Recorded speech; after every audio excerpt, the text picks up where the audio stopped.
Our March 2026 monthly school board meeting of the Florence County School District 3 Board of Trustees is now called to order in accordance with the South Carolina Code of Laws, 1976, Section 30-4-809, as amended. The following have been notified of the time, date, place, and agenda of this meeting. Morning News, Lake City Shopper, WBTW, WPE, and WNBF. This agenda is also posted on the Florence County School District 3 website. Madam Secretary, our roll call. All is in attendance with Ms. Brown and Ms. Mills on the phone. Thank you. At this time, please ensure electronic devices are off or on silent, and Ms. Casey Fagan, our interim superintendent, will come before us for our moment of silence and pledge of allegiance. Please stand. Good evening. Please remember all district staff and students, especially those that are experiencing loss. We've had a lot of loss recently.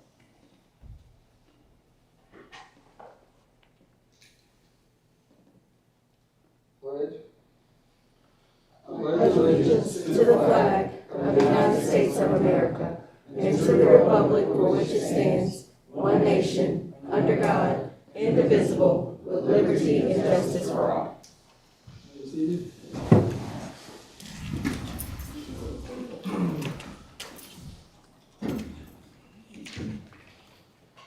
Board, our entertain a motion regarding the agenda. Mr. Chair, I move that we accept agenda.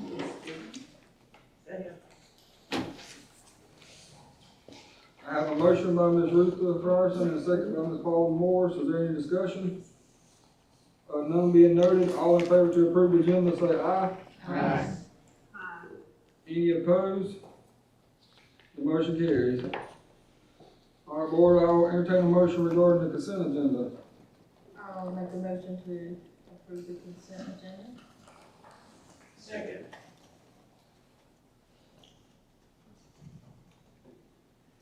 I have a motion by Ms. Rebecca Yates and a second by Mr. Greg McKnight. Any discussion? None being noted, all in favor to approve the consent agenda say aye. Aye. Any opposed? The motion carries. All right, we have no public participation signed up for tonight. We're now down to the board chair report and any report of any meetings or schools attended.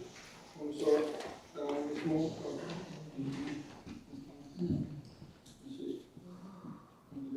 No, I don't have anything. I just want everybody to know I got some world finest chocolate, $2 a bar. If anyone's interested, I got a buck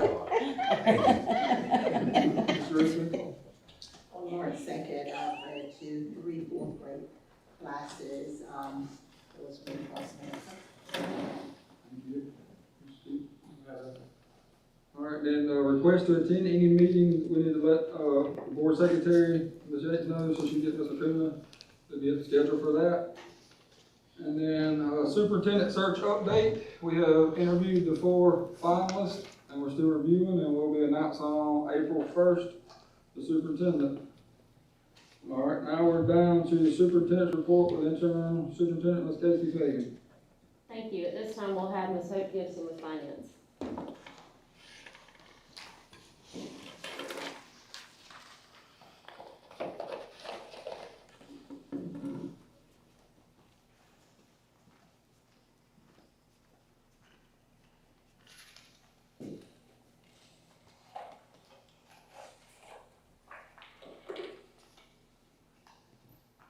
Good evening, Mr. Chair and all other members of the board.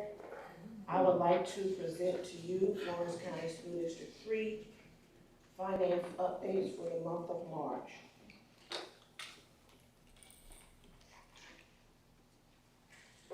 Our mission statement, ensuring our students are college and career ready and are productive and responsible members of society.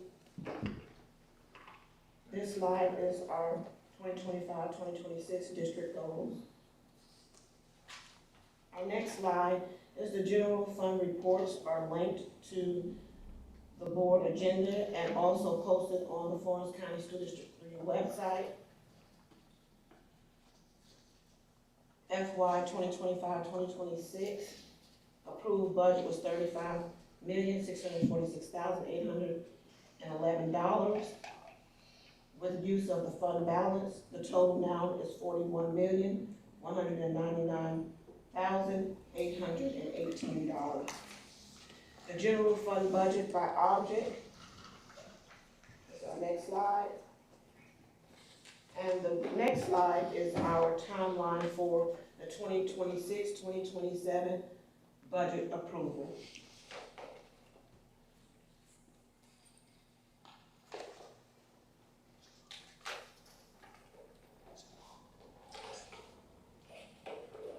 At this time,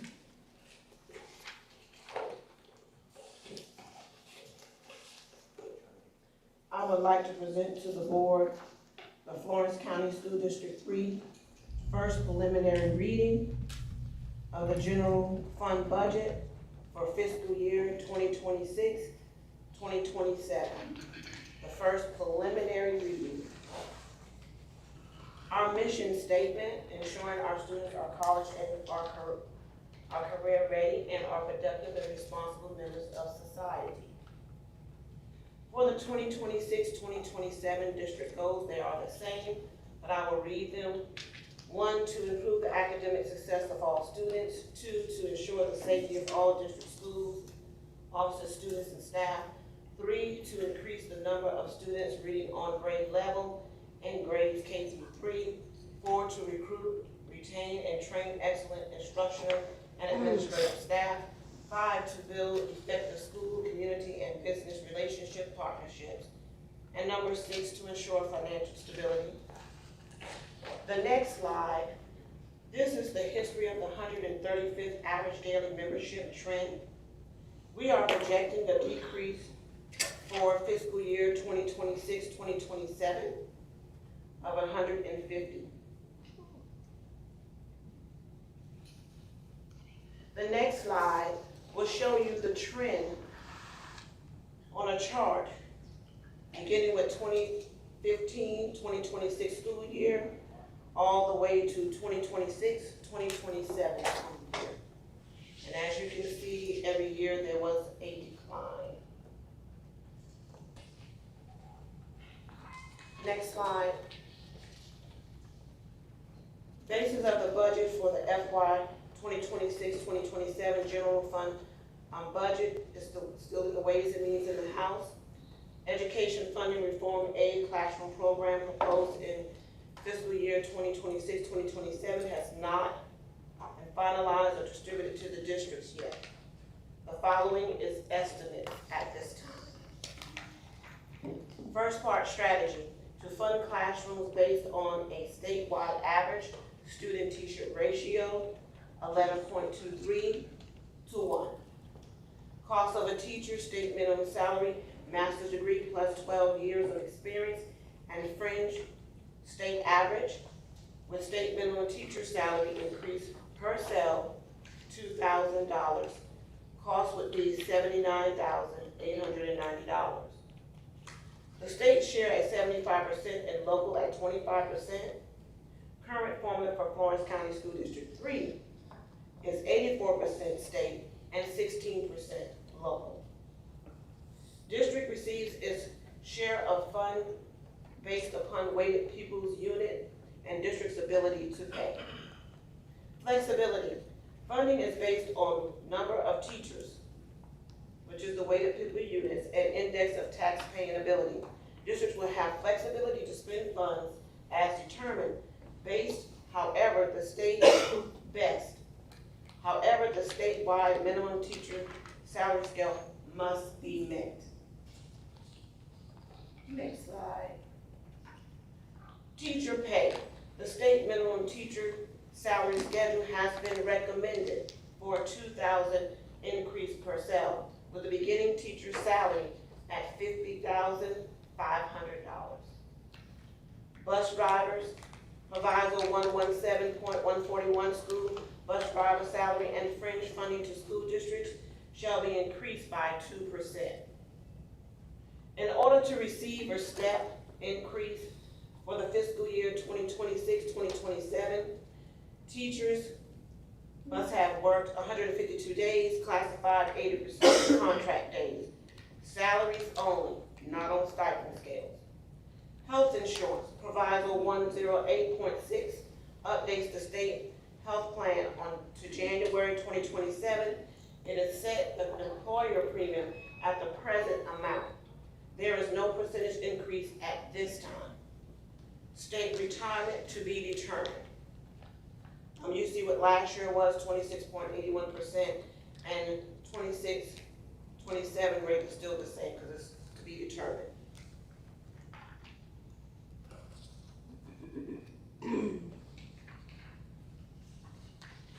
The next slide is concerning our local taxes. The millage for 2026 tax year, 2027 school year, number of mills for 25 tax year was 253.93. 2.63% CPI is an assumed price index. We had a 0% population increase. Cap mill increase for 2026-2027 is 6.68. Total number of mills for fiscal year 2026-2027 is 260.261. Value of an operations mill for 2026-2027. 100% value of a mill as of August 1st, 2025 was $38,610.46. 98% collection rate is $36,293.83. Total Adam Ferrera taxes is $9,458,535.04. Next slide, please. The millage history of operations. Our rate change, if you see with 2026-2027, our rate change decreased out of a negative, decreased 3.4 for mills from 2025-2026. Next slide. This slide is a comparison report of the surrounding districts in Florence County as of March 2026. In Florence County School District 3, school operations is 253.90. Local tax. Example number 1, for a fair market value of a home, assessment of a home for $50,000, the assessment ratio is 4%. Assessed value would be $2,000. Mills would be 0.25390 times assessed value, which is taxes of $507.80.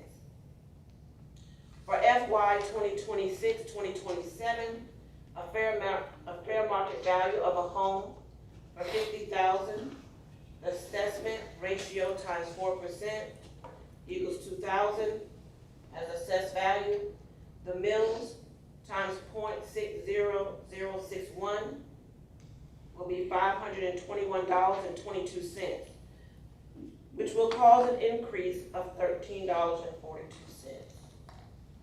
Example number 2, the fair market value of a home of $100,000 times the assessment ratio of 4%. The assessed value would be $4,000.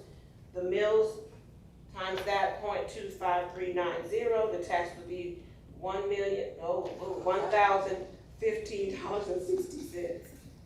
The fair market value of a home for $100,000 for the fiscal year 2026-2027. Multiply that by the assessment ratio of 4%. The assessed value will be $4,000. The mills 0.26061. The taxes would be $1,042.44. So we will have an increase by $26.84. Next slide. Our general fund preliminary revenue for the local is $9,458,535. For the state, $8,200,000 $2,029. New formula to state aid to classrooms, $17,560,597. Transfers, $227,000. The total projected revenues is $35,248,161. House Ways and Means budget are estimates. The district has not received projections from the State Department of Education. The next 3 slides will show the allocation of the revenue by local, state, and transfers. This slide shows the total local revenue of $9,458,535. We actually used the same numbers from last year, with the exception of the property taxes, because they did go up. And that difference of increase is $347,332. But everything else remains the same. The total for the state revenue is $8,002,029. Transfers total is $227,000. This actually ends my presentation for the first preliminary hearing of our general fund budget for March 19, 2026. Are there any questions? Yes, some of the millage and levy, Yes. charts. What would they turn you on? On the chart? Okay. Just comparing the districts Yes, and ma'am. so is that good? Or are we higher than the others? We are higher than Florence 5, and this is for operations only, so I wouldn't consider it bad, no. We're just higher than they are, for now. Yes, because this is as of March 2026. Any other questions?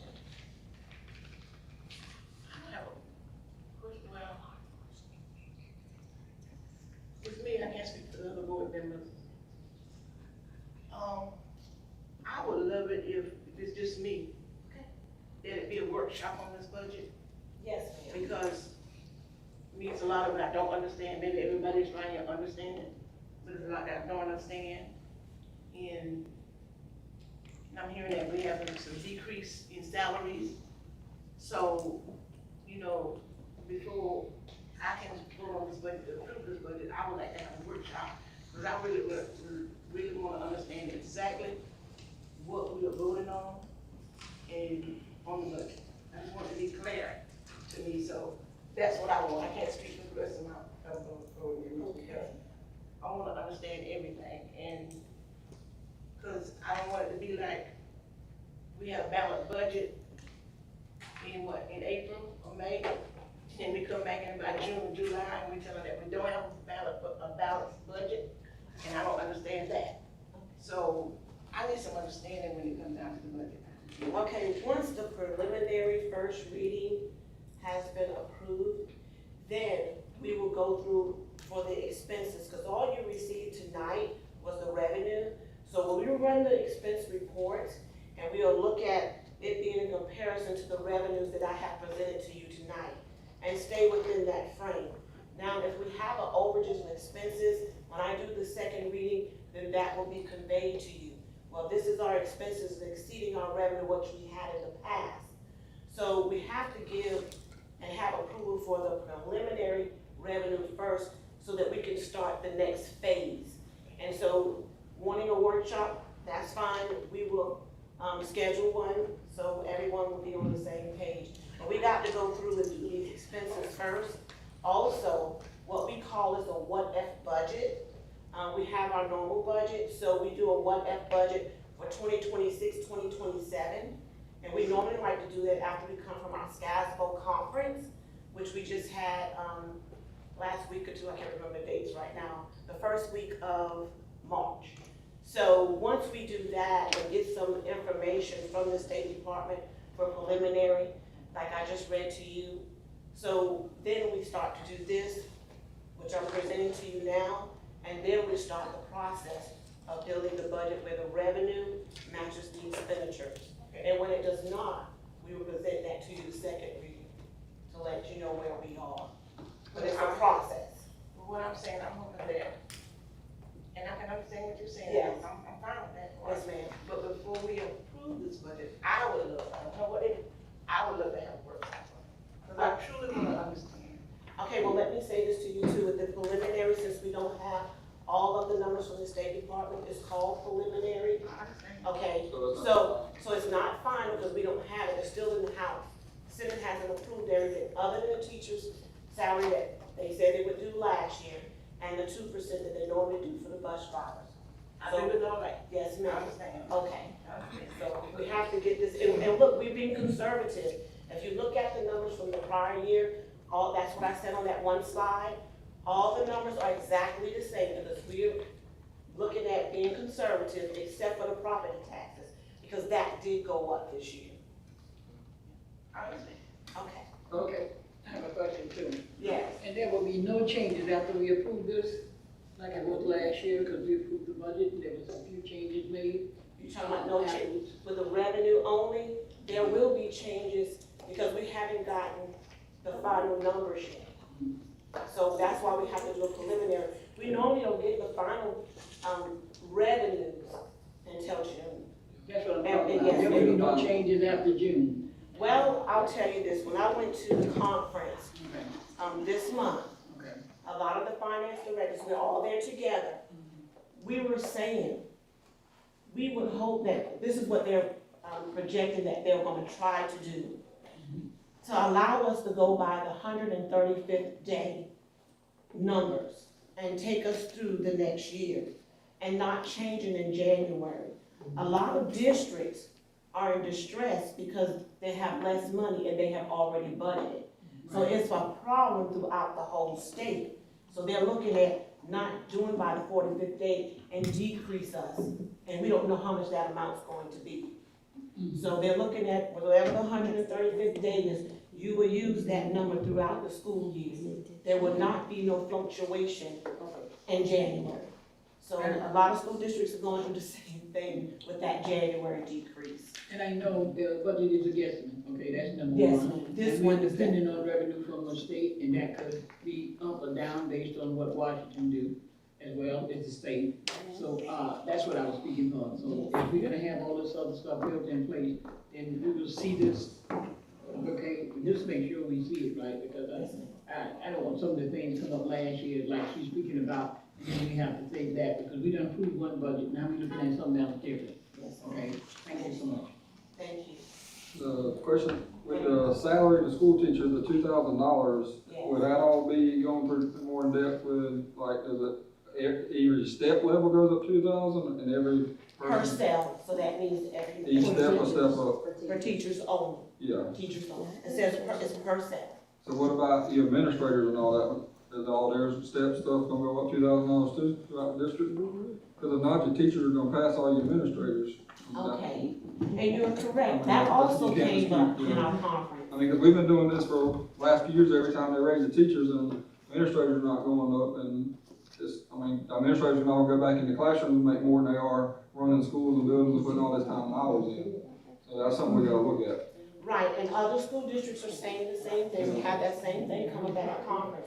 Where we having a problem at is that when they do the teachers, they do a set amount that they're increasing to get them to a certain amount. They've been saying this for about 4 or 5 years. They wanted to get them to 50,000. They're there. But it's not a percentage increase. So a lot of times with the other districts, they looking at it needs to be a percentage, but just to keep continuously increasing them and we're only getting funding for teachers, that's a lot on, a strain on districts too. Yeah. How you gonna But you're continue gonna lose to some people increase when you're them? gonna tear your district down if all your teachers are passing all your administrative people. And they were saying the same thing too. It's happening in other districts. It's not just ours. Yeah. And so that is a complaint that they're having. Because you want to increase the teachers, we have some funding for that, but none to increase administrators. So that's good, because it came up same way to, same thing in the conference. And the other thing that we talk about teachers and administrators, Yes. but then our classified workers, the decrease that I hear that's going on with them, I could be wrong, if I'm wrong, y'all correct me now, because, I just can't see, I don't know whether we're trying to budget the balance or not, because I don't know, we don't know what we're trying to do, but I just can't see where somebody is not, making that much, and then we're gonna decrease them now, now with the economy. So that's another thing, that's why I'm asking for me, not for the rest of them. I need information of some of the things that's going on with the budget, so I can understand it more. You don't have to say anything now, but when you do I'm gonna, with the first reading, I'm gonna agree with the first reading, because I know this is the format we have to go to get the budget.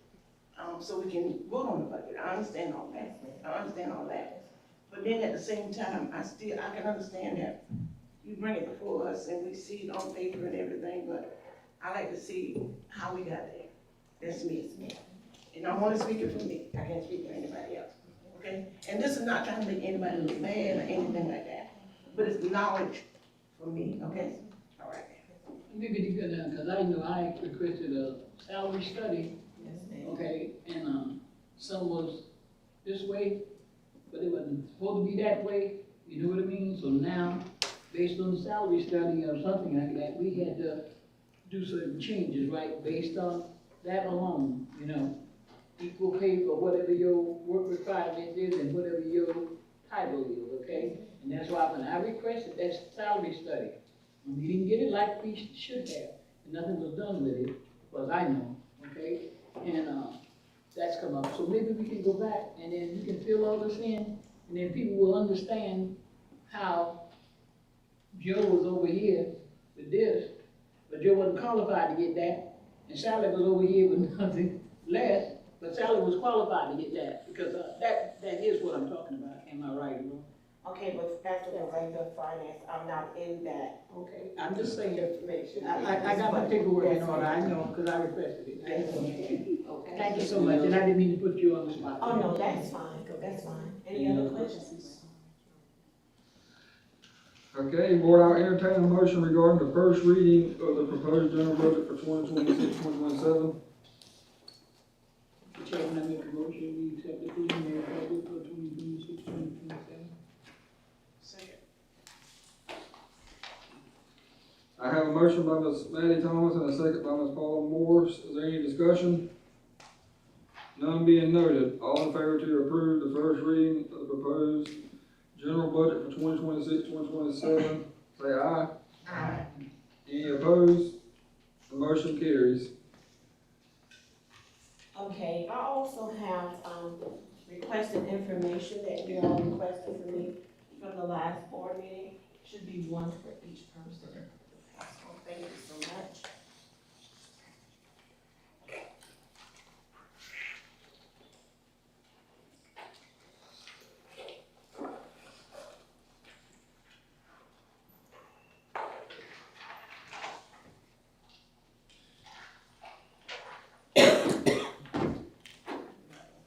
Need one more?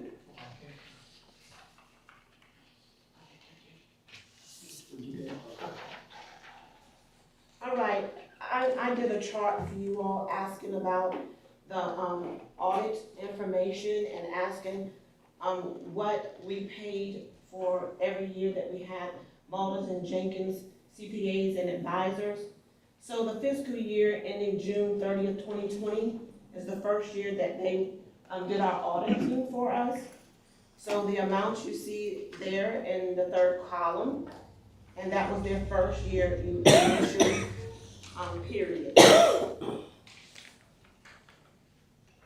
Okay, also the fiscal year ending in June 30th for 2021, so on and so forth. You can see the amounts for every year. I'm gonna go down to 2024-2025 auditing service, which is the fiscal year ending 2025. We did a 1-year extension approval, and it was approved.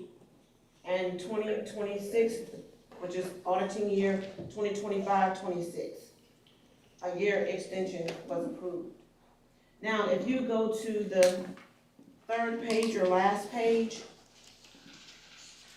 Malden and Jenkins, CPA and advisor, they presented to us, to me, the Director of Finance, 1-year option, 2027, and 3-year option. Now, they gave us the 1-year option and the 3-year option. After the extension, we will do a RFP for a new contract revision for auditing services after this. If you all approve this extension, then the auditing, we'll do a RFP. We need time to do a RFP, is why I'm requesting this extension as well. Like the 1-year extension? Yes, sir, and then we'll do the RFP for 27-28 school year. Okay. Okay. Any questions?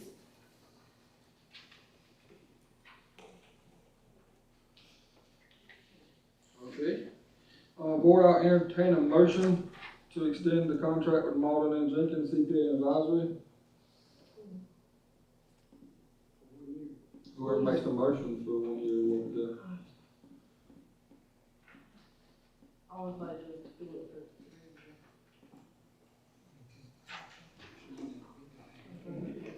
whoever makes the motion. I'd like to make a motion to, extend the Malden and Jenkins CPAs and advisors for 3 years.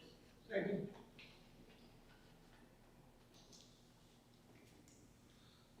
I have a motion by Mr. Becky. Excuse me, I'm so sorry. We only can do 2 extensions. They provided us with 3. Oh, so we can't We do only 3 need to years. do 2. And then we'll do an RFP and then see who the. Okay. So that option only needs to be on They here. won Yeah, just for 1 year. 1 So year. we just doing 1 year. We're gonna do 1 year. Yeah. Alright. That's what I'm presenting as 1 year. They gave us 3 Okay. as an option. Okay. But So as it's we look really at not how an many. option. So it's not an option. Not for us. Okay. No, we need to do that RFP. We really need to do that RFP. So we need to remake the motion. That's why we put the 3 others on it. We So we need to do really the got to RFP. the end of the year to make this decision, right? December, because December 31st is the last.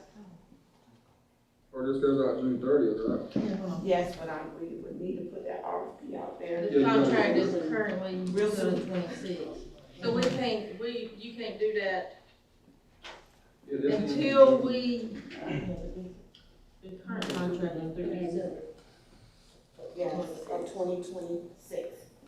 And we'll do our audit for 2025, 2026. Because the audit starts in like October and completes in December. So they won't do that audit unless in June, if we don't go on and approve them to be, even though they're contracted through December now? Yes, December 20, they're gonna do the audit for 2025, 2026, starting in June of 2026, all the way to December 1st of 2026. That's when we have to give it to the State Department. They have to have the report sent to them, the audit sent, by Okay. December 1st of 2026. Going around, this is the extension that we're asking for. What I'm presenting to you right now, 2026, 2027. That'll give us time to do the RFP, Okay. have someone picked and all of that Okay. for the following audit year. We got it now. So we need Okay. All right, so board, I'll entertain a motion regarding extension of our contract with Malden and Jenkins CPA and Advisor for 1 year. I'll make that motion to extend our contract with Audit and Jenkins, CPAs and advisors for 1 year. Okay, I have a motion by Ms. Rebecca Yates and a second by Ms. Maddie Thomas. Is there any discussion? None being noted, all in favor to extend our contract with Malden and Jenkins CPA and Advisor for 1 year, say aye. Aye. Any opposed? The motion carries. Thank you. Thank you, y'all. Thank you. And at this time, we'll have our HR report from Ms. Angela Scott.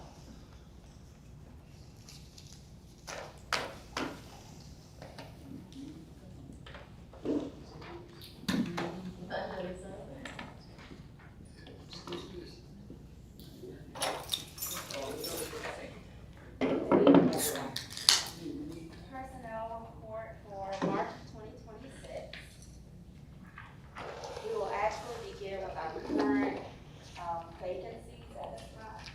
For this is tentative for 26, 27. Some of these numbers that are there have changed, and you'll find that will happen from now until May 10th. At this point, we have now 2 early childhood positions. One of them is for class size reduction. Elementary, we have 1 position. We have filled our English position. Math, we now have 4 vacancies, but we do have 2 candidates that we have offered. Science, we have 3 positions, but we have offers out to 2. We have no social studies, no special ed, 1 Spanish, 1 art, 1 band, no PE, 1 school librarian, and we have filled it here as well. What about CTK building, music and RTC? Is that any of these categories or? Yes, so our CTE, we actually have, building construction. We have filled the culinary arts position. And our OTC, we don't have. And then music teachers? Just the band. Okay, so we don't have music classes, just band classes? Yes, we don't, all of our music classes are filled. Okay.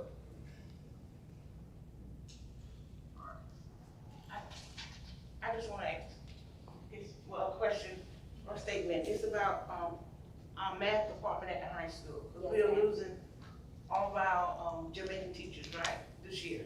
From the high International, school. they're from different places. International, but yes, from different ma'am. places, okay? Yes. Which I said, over and over, I wish we could keep them. And I know what y'all have told me why we couldn't keep them, but what I don't understand, because to my understanding, if I'm wrong, y'all tell me, from the district office that since they have been there, we've had the highest EOC, score since they've been there. Our children are scoring perfect there. And I wish that we could have found some way to keep them here. I know what you've said to me, but I can't understand why we can't do it. And then Darlington, King Street, as it happened in the past, have come up and get those same teachers that we have lost. So, and if there is no students, we wouldn't have any bus travel. We're going down the list. We wouldn't be here if we didn't have any students. And I would hate to see our math department go down at the high school when they have done a great job, when we should try to keep them, to extend to keep them here. Because I would hate to see us lose them. I would hate to see in the fall to find out that we didn't try. And some of the districts got them did exactly what they were supposed to do or could do to get them. So that's my concern here about losing teachers, and especially teachers that are doing great job, losing some good teachers in this district, which I've heard we've lost some more good teachers in this district. And if I'm wrong, y'all tell me I'm wrong. But if it's not broken,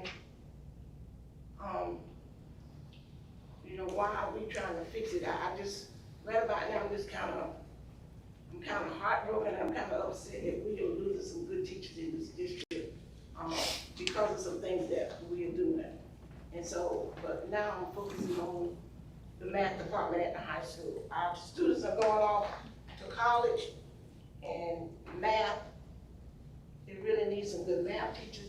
I'm not saying that the teachers that you hired are not good math teachers, but if our schools have become higher since we've had the international teachers here, I wish that we would try hard to keep them here. And that's my take on that. Is King Street and Darlington up under the state? And King Street's up under the state. Is Darlington up under the state as well? No, it is not. Just a question.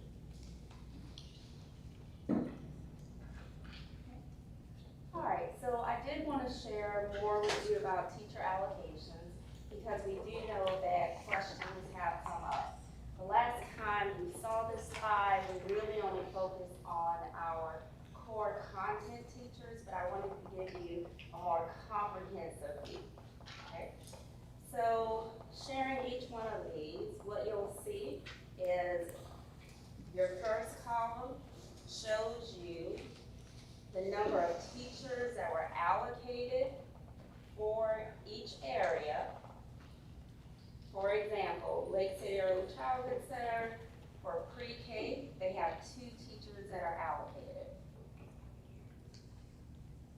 anticipate, and that's anticipation, that the enrollment would be 40. So the allocation for the 26-27 school year would be 2. Your 4K classes, they're at a ratio of 20-1. You'll also see we don't have a class size reduction teacher there. So overall, there would be 2 teachers, and you can see that the ratio is 20-1. Now, once you get down to kindergarten, then your ratio can actually be 30-1. You will see that this year they had 4 teachers that are there with 117 students is what we're anticipating. When you divide that by 4, you'll see that the ratio is right at 30. Keeping in mind that in your kindergarten classrooms, you do have an assistant that's there. Then if you look at first grade, you'll see that the allocation is actually 5 because a class size reduction teacher has been placed there. And so sometimes what will end up happening is that a principal will present information as to why it's necessary at a certain grade level. Okay, are there other factors that go into that? You'll see that that is in burgundy, which means that this position would be paid with general funds. That ratio is 24-1.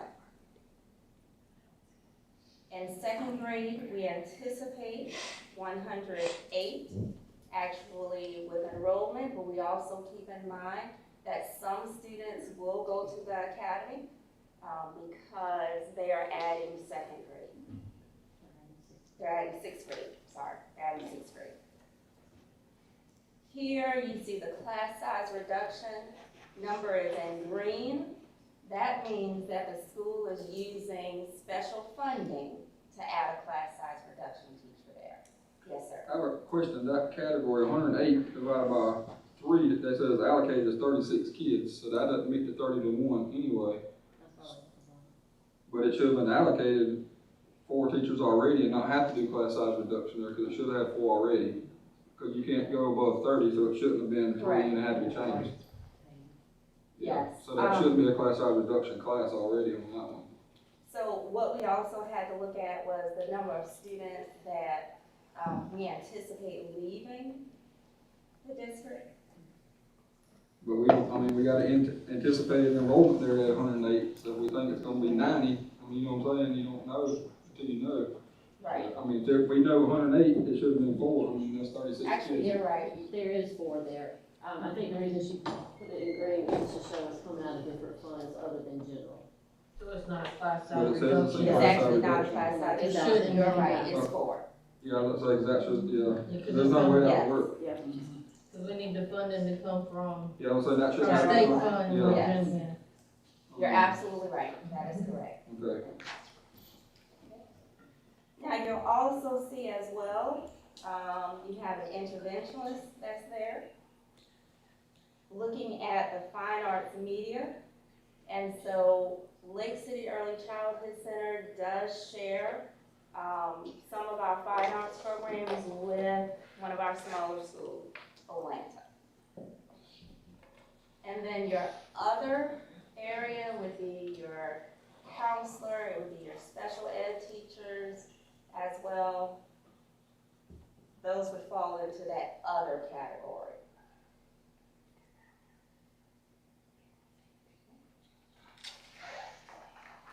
If you're looking at Main Street Elementary,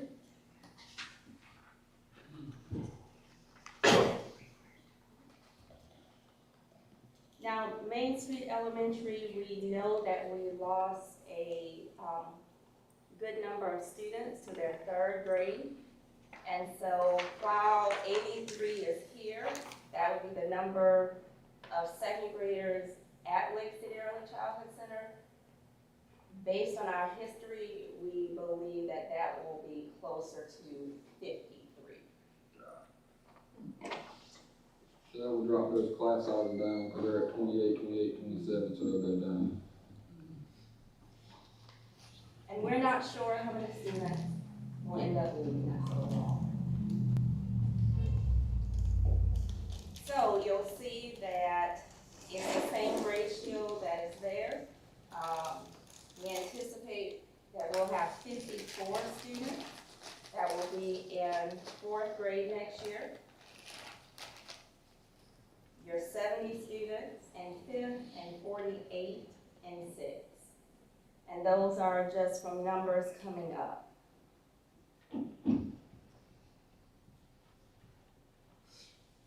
So you'll also see that there's a reduction in the overall total number of teachers. Teaching positions, not teachers. Not people, but positions. And so currently they have a purchase service teacher. So we would just not renew that contract with the company. No, we'll just cancel out, they'll have everybody else eat there. Yes, sir. Good. Okay, if you look at J.C. Lynch Elementary. And again, so looking at your kindergarten, we really base it off of kind of the number that we have there now. We anticipate 48, 1st grade 44, 2nd grade 44, 3rd grade 52, 4th grade 57, 5th grade 45, and 6th grade 40. And then, of course, these numbers are constantly changing because we look at them every day. When you look at Atlanta,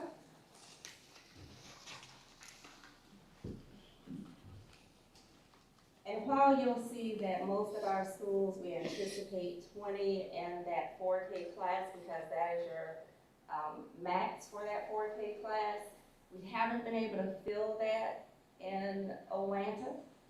So we're basing that just off of the number that they currently have. Okay. Kindergarten, based off of this year, 14, 1st grade 14, 2nd grade 20, 3rd grade 27, 4th grade 21, 5th grade 24, 6th grade 23. And again, you'll notice some FTEs that have a point. Here, they actually share with several schools because they're a much smaller school. And then you have... The two positions that were lost there, a teacher resigned and one international is leaving. Is that what Yes, those two that is spots are? correct. Okay. So, no actual person Yeah, lost those the spots. job. Yeah, so one that chose to leave and one has to go back. Yes. Okay.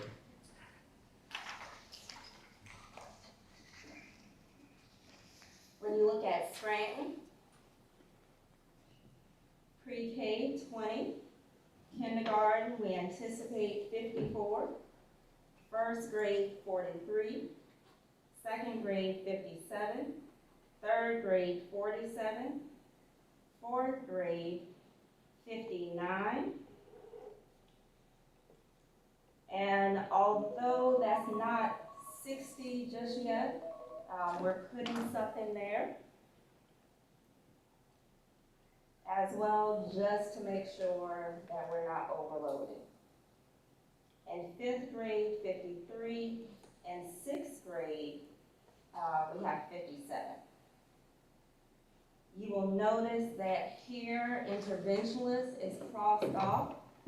She's electing to have an instructional coach rather than that interventionist position. So that will actually go from a 0.5 to increasing to a 1.0. All right, question with, you have a class size reduction for 57 there and a 59, and then at J.C. Lynch, you have a 57 with a class size reduction there because the numbers are so high. So the 6th grade class there that has the 57 is a 29 and 28, but we reduced the other ones that had 57s and 50, you know, the same numbers there. What's up? Is there not a reason? I mean, those classes is really, really big there for a sixth grade class. So one of the things is within that other category here at Scranton, they also have a teacher who is pulled out to cover GT. Okay. She can actually elect to put that position actually into a classroom, core content classroom. At our other schools, GT is actually covered by core content teachers.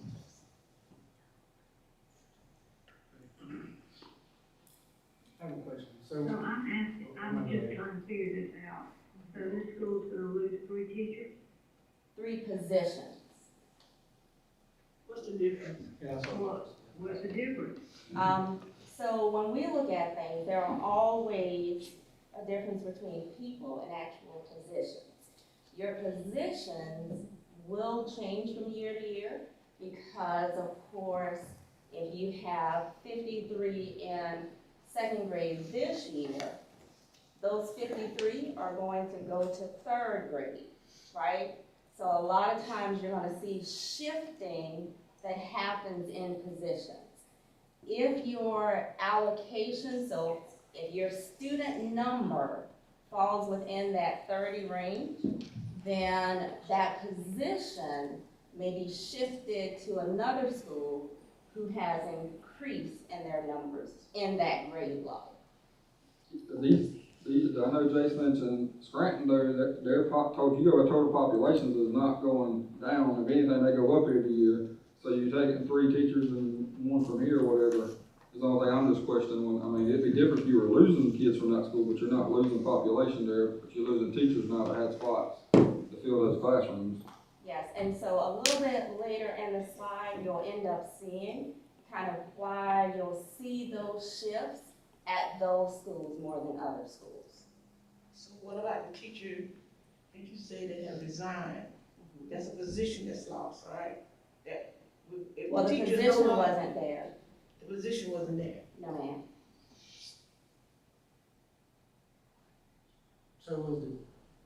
So if the position wasn't there, are there a teacher this year? They are a teacher this year. You just The pulled the position would have transferred to another school to meet their allocation. So they didn't want to transfer schools basically. That may be. So really, in reality, you're losing 2 at Scranton. Well, 3. 3. 3. One just agreed to leave, to transfer. So, yes, there are 3 positions that are lost at Scranton. Position. Can we just say it's 3 teachers that's lost at Scranton? I understand you saying. It's different though, right? Well, okay.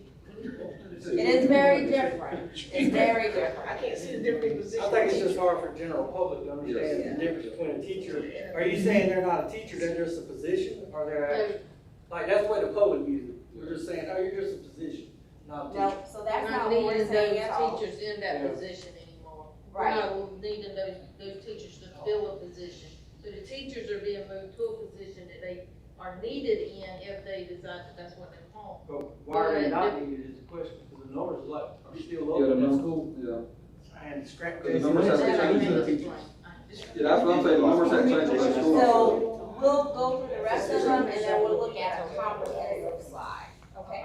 All right, I just feel like there's too much movement being done. okay. If we look at Ronald E. McNair,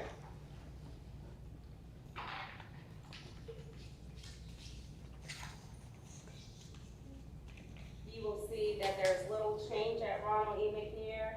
Again, that other category that has your 7, that includes your special ed population that's there. As well, you have your instructional coach, that is also there as well. You have a .5 health that's there, so that encompasses several different positions.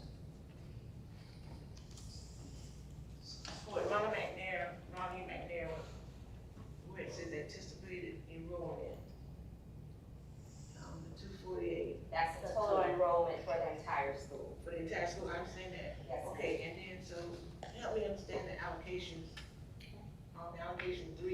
speak to.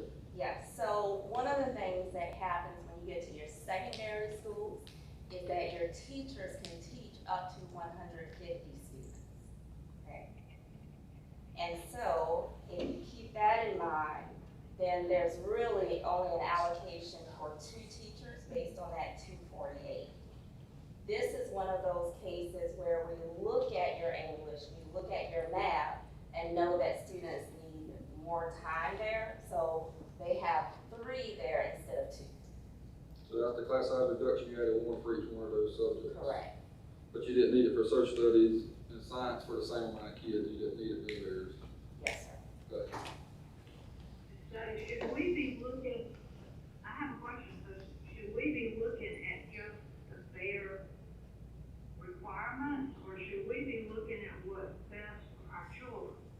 It seems to me that we are just, if you've got 30 children in the classroom, that's, I don't care if that's what the state requirement is, that's terrible.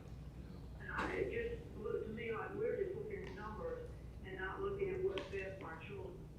So we are looking at what's best for children as well, but we're keeping in mind allocations, but you will see that there are opportunities for class size reduction. Again, sometimes you have a position at the school, the principal can elect to put that individual into a classroom to reduce their class size even more. Now, your principal may feel like they have to pull that person out to do something different.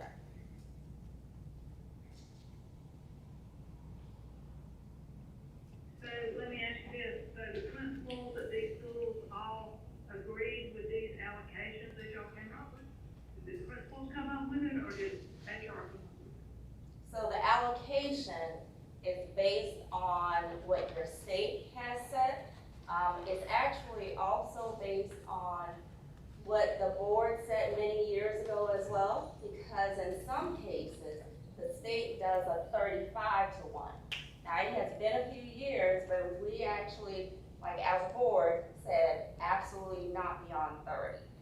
So it's not an HR decision. It looks We're like we need going to change by the policy. both of those things. Yeah, we can change our policy if that's the case, because we don't need that many in classrooms. But keep in mind too, that some of them have extra certified teachers in their building that they could put into a classroom as well. So we need to do it school best and find out what we have. Yes, ma'am. We shouldn't have 30 kids in the classroom. I ain't know if some of the classes are whole 30. They're not going to it, they're not going to. Not some of them I've been in. Yeah. All But right. it wasn't the HR decision, you said it was the board? It was not an yes, ma'am. And the It's not state? an, yes. Oh, you can't cut that, that's So just, it's years that's ago. minimum though. You don't But have I'm to just saying, do it wasn't, she asked was it the HR decision? that. That hasn't been talked about in forever on the board, so. Not in 4 years. No, 8 years. So, Yeah. Longer than that, because I know when my granddaughter Yeah. came in.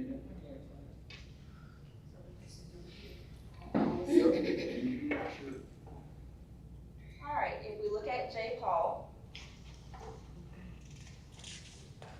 and of course, you have your middle level, and then you have your secondary, high school level as well.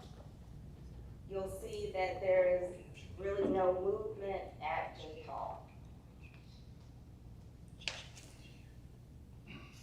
And again, we try and keep the English, math classes, giving them more, just because we understand that English and math are definitely that foundational that they need. Question on the English, where you had the ratio of 2 and a allocation, or class size reduction of 1. 2 and 1 equals 3, but it's got 2.5 there. So what's is it a class size reduction or a half or a 1, or the last column need to be a 3? Actually, that should just be a 3, not a 2.5. Okay, on the ending column, Yeah. okay, that's what I was double checking. And then you have Lake City High School.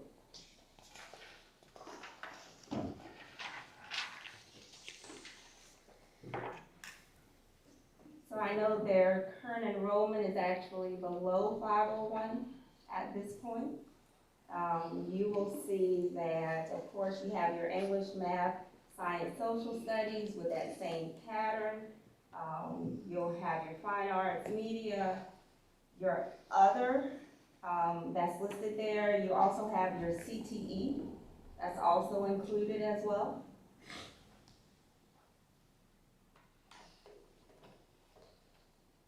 Are there any questions? So there is no reduction there, it's not showing, is it? It's not. We anticipate, although we were looking at that interventionist position, but we anticipate they are going to end up writing it in to a plan, being paid with federal funds. So the same teachers they have now, they're gonna have the same next year, no changes at all at their school? The same position? Yeah. Yes.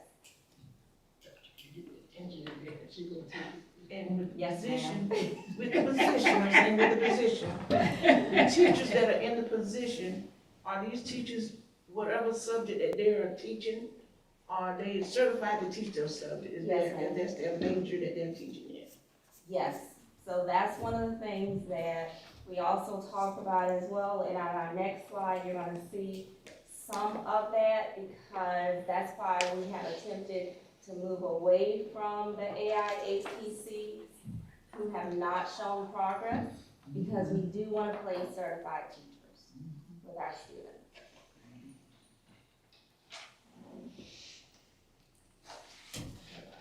And this one might be a little difficult to read up there, so I wanted to give everyone a copy of this one.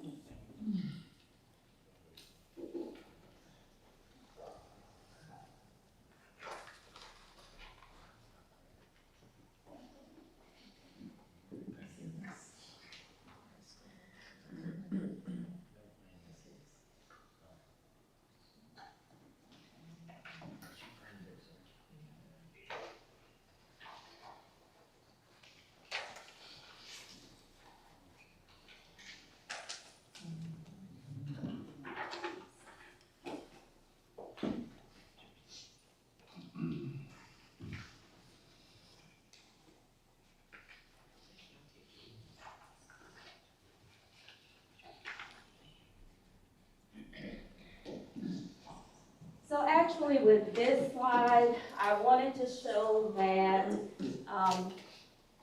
this is actually not a new process at all for us. So I want you to look back starting with 24-25 school year.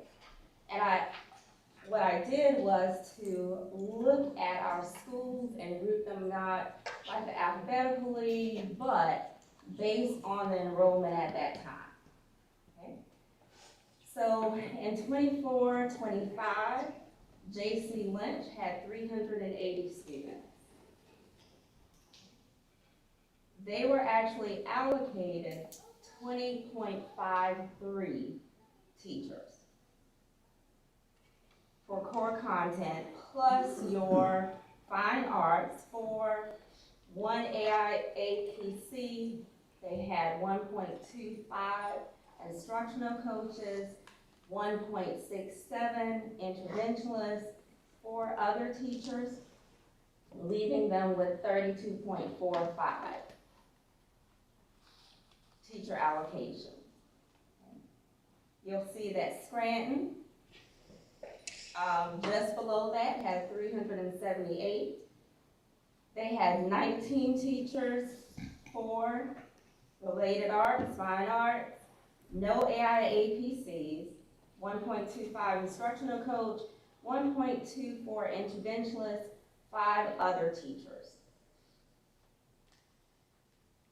Lake City Early Childhood Center, you will notice that although they just had 3 students less, they actually only had 15 teachers that were allocated there, 3.4 for your fine arts, 3 that were not certified or pending certification, 1.25 instructional coach, 1 interventionalist, 6 others, giving you the 29.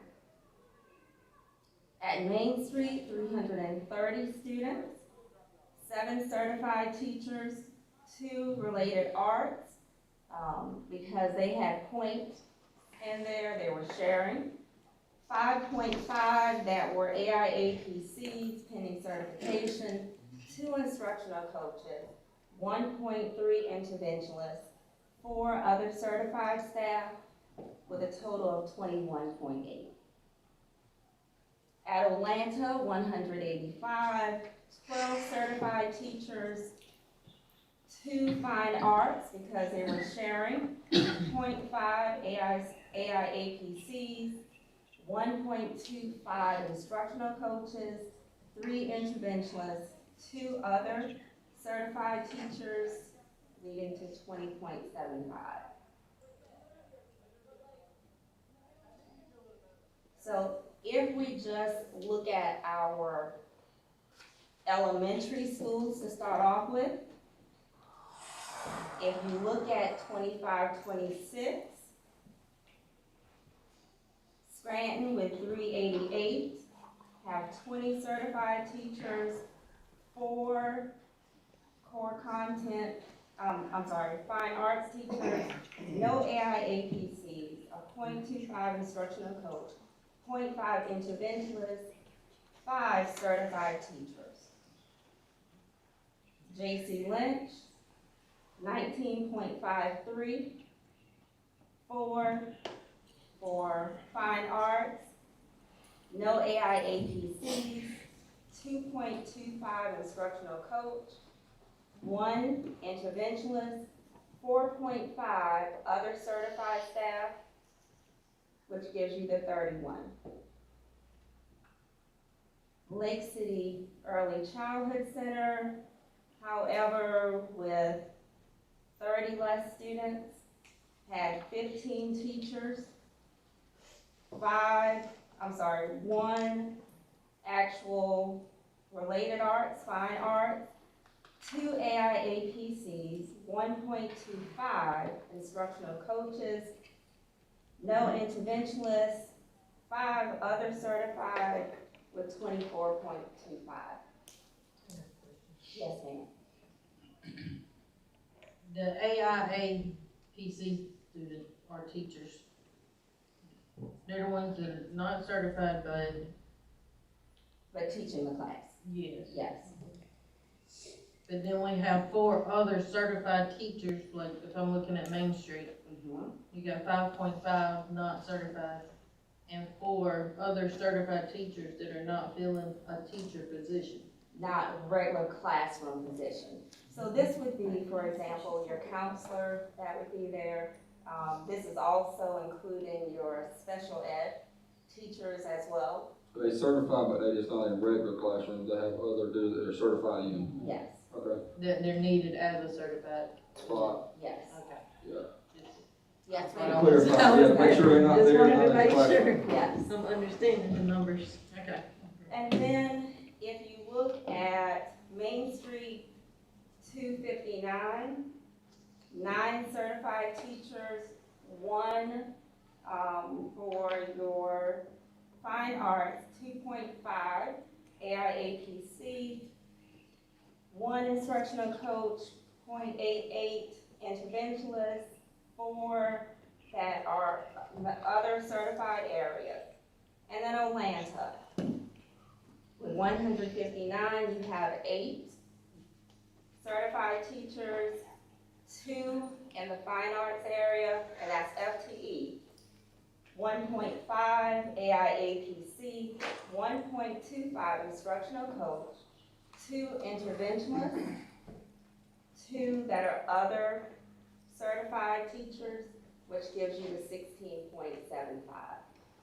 So you'll see that although it looks like some of our schools are losing more in the next year, it actually is just because some of our schools have lost more before. So this year, you have Scranton and J.C. Lynch. Between them and the next largest school, you actually have about 30 students, but you can see the difference in the allocation. So I wanted to give you a more comprehensive view as to what you're seeing. Well, it seems to me that we should be thinking about quality, Yeah. and Instead of numbers. I am Oh, very we concerned. absolutely are. We're definitely thinking about quality. Because it doesn't look like we're gonna do anything to try to attract any students, all we're talking about is losing students.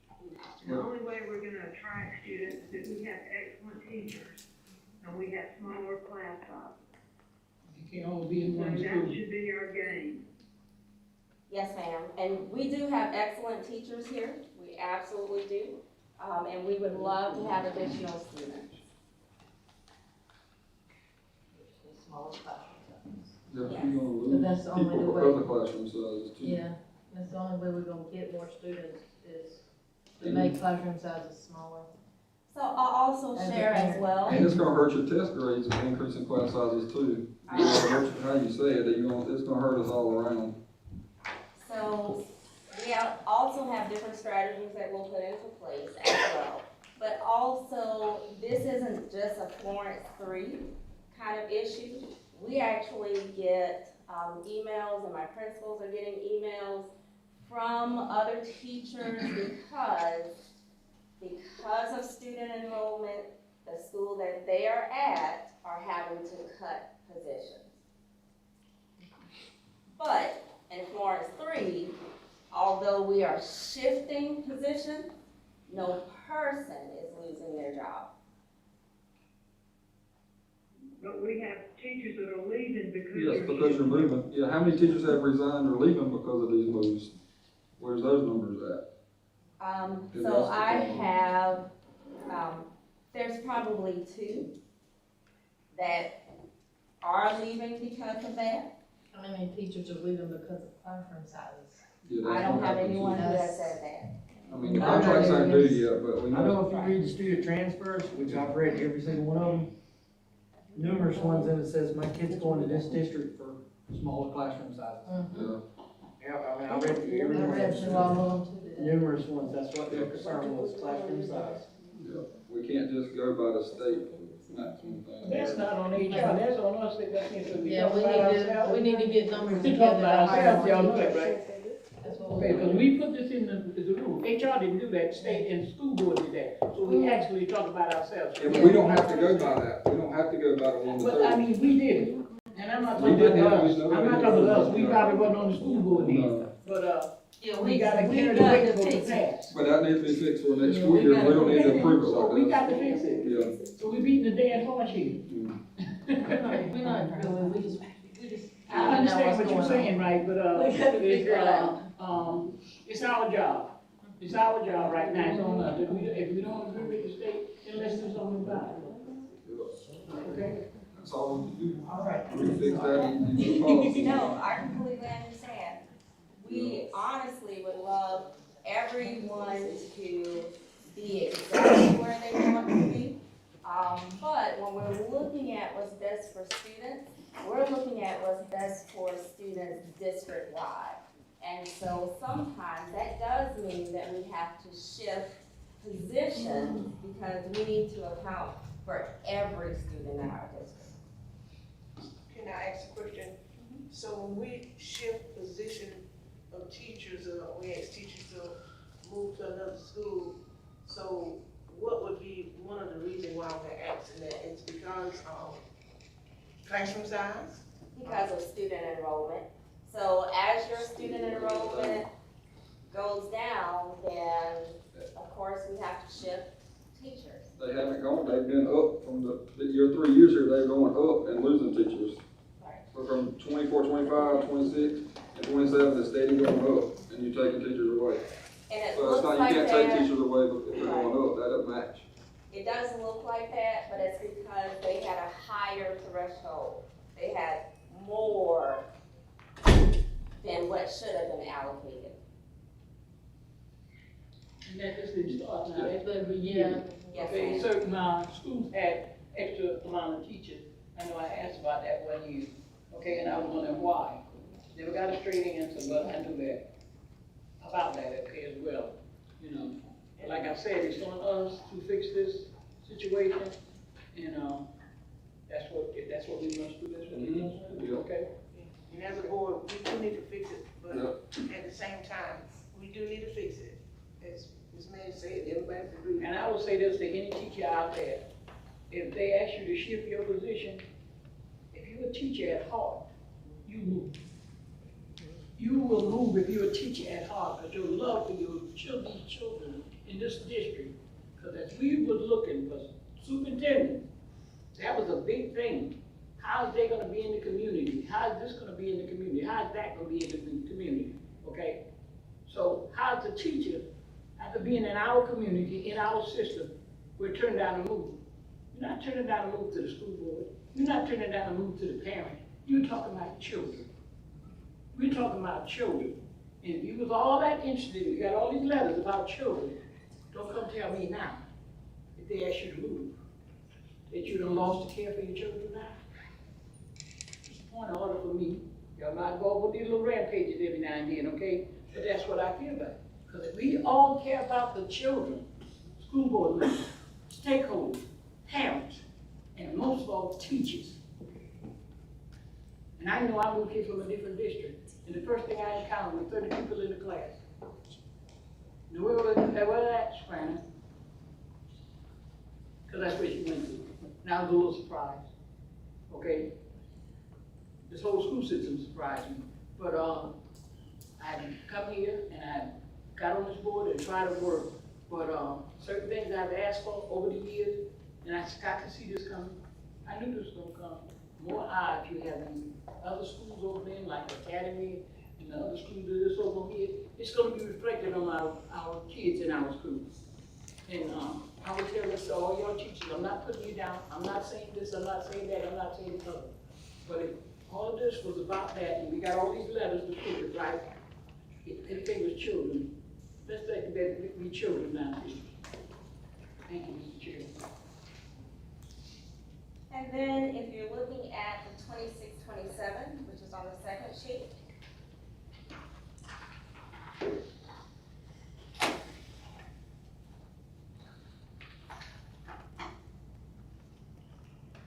You will see that Scranton, we anticipate 390. 17 core content, 4 of your fine arts, 1.25 instructional coach, 5 other certified teachers as well. That gives you that 27, keeping in mind that with one of these, like one person could be moved to reduce some of the class sizes there. We have J.C. Lynch, Lake City Early Childhood Center, Main Street, and Olanta as well. So this gives you just a little more comprehensive view, because a lot of times when we're talking about teachers, we're just looking at the core content classes. But we have lots of different positions within the schools. I have a question real quick. Yes, These sir. are numbers per school, right? Like per student in red. Yes. Is there any particular reason that we know why Olana's losing so many students every year? Is it just because it's a small town or what? Because if you look at these numbers, they're dropping pretty quick. Eventually, it's gonna be 5 to 10 years, or there's even gonna be students there. So yes, we are losing a lot of students that are there. I think we are looking at trying to figure out exactly where they are going as well. But we don't necessarily have a good answer overall. So you don't know whether we lose them to another school or? We do. Another. Like we do I'll share have, this with you. yes. Okay. These are the withdrawals. There is a brand new school right down the road, I think that's for certain.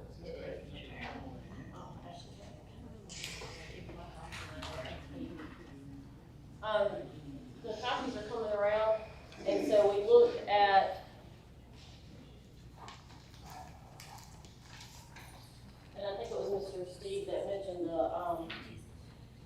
releases that are in the consent agenda each month. So, we looked at the withdrawals, just this school year. When I say this school year, it could have been like the first day of school, meaning that they withdrew over the summer, okay? So we're looking at all of those that we anticipated, as you say, starting the school year with, but didn't. So on the blue chart, I've got it broken down by school into several different categories. The first one is moved out of the state or country. So that was a legitimate move. And you can see district-wide, there were 43 students that we lost because they moved out of the state or out of the country. Transferred to another public school in South Carolina, you can see it was 188. A lot of those students are the ones that you've approved the releases on, and that chart, the colorful chart here, shows how many have been released just this school year. And it shows you where they went to. So you can see that there was a total, I think it was a total of 188. And then I have it broken down by elementary and secondary schools. So you can see the districts that they're going to, and the number. Another category is the virtual homeschool or private school, meaning that the kid withdrew because they're doing like a homeschool association or an online school. And that was 45. Status unknown, that category, there was 32 across the district. That may mean that they moved during the summer and we just don't know where they went. Most of the time we get a request, but in some cases, if they have a copy of their last report card, the district will take that. And so those are just ones that we're not sure or may have been dropped for days. DJJ, you can see we've had 3 students that have gone to DJJ. The local charter school, that was 88 of our students, and they are adding an additional grade for the upcoming school year, so that number will probably go up. And then adult ed, 29 students. Those are students that went over to adult ed. They're still technically in our district, but they don't count in our number. And they went to either get a high school diploma or GED. So that total, 427. And you can see on the other chart, that just shows the request for records. Now remember, a parent does not have to do a request for a release if they're going to a private school or to like an online charter school. So you only get requests for release if they're going to a nearby public school. So that's why you can see the districts listed down at the bottom are the ones that we get the most releases from, which is Clarendon County and Florence too. Now, to be very transparent, Florence too, about 3 or 4 years ago, stopped charging tuition. So if you could get your kid there, you could transport your kid. Because in the past, they had been charging tuition. But they stopped doing that. Yeah. The Clarendon still does, right? Yes, Clarendon goes as far as I know. So that means that those kids went and did not have to pay, but they had to get a release from the board for that district to accept them because they don't live in the district. And they had to provide their own transportation. Virtual, about how many students do we have on virtual in the district? I'm looking at Mr. Blake, because I don't know the number off the top of my head. I'll say right now between 30 to 35. Yeah. And to be on virtual, you have to, what? In our district, if it's not for discipline reasons, you must have like a C average or higher, because we want to make sure that that student's motivated enough to do the virtual. Now, I will tell you, we do get students who leave us for another virtual program that end up coming back. We got one at Ron McNair just this week. Because sometimes they think virtual's better and it's not necessarily, they don't keep up. So some of the students that have left may, have come back at some point, but I wanted you guys to have the numbers, because I think this is good information to have. So if a student comes from another school in another district, do we charge, tuition for them to come here virtually? If they do not live in our district, yes, ma'am, there's $1,000 tuition fee. Now, I will tell you, you've heard a lot about the Education Trust Fund, that the state, if you qualify, and, I told you, I think it was last board meeting, that they're actually increasing the number of students that can get that can be used to pay tuition. So that Education Trust Fund is not just for private schools, it can be used to pay tuition to go to a different public school. That charge. Did not know that. Yes, ma'am. Yeah. So that's one thing. And we are a provider, meaning that I completed the paperwork, so somebody that was outside the district that wanted to come to Florence 3 and got that Education Trust Fund could use those funds to come here. So, I know we got a lot of students probably leaving us, but do we have students that have not gone to this district? Do we have a number of students that come here to this district? Yes, ma'am, and I don't have, that number with me, but like, for Williamsburg County, we've had, students request to be released from Williamsburg County, because that's technically where they live, and then they come to us. Again, that would be the tuition charge unless they have the educational trust fund, and then they could use those funds for that. The thing is, for an out-of-district kid, we don't provide transportation, because our buses have to run within our district lines. So as we see that we're in a competition now, as far as for students, with the charter school and other schools. So we already know that the classroom size is one of the things that's against us. So as this board, we got to look at that and restructure that. So what else can be the competition that we have? Because as we anticipate that we got other students are gonna go to the charter school of the district, I would like to see us anticipate that these new students are gonna come to us.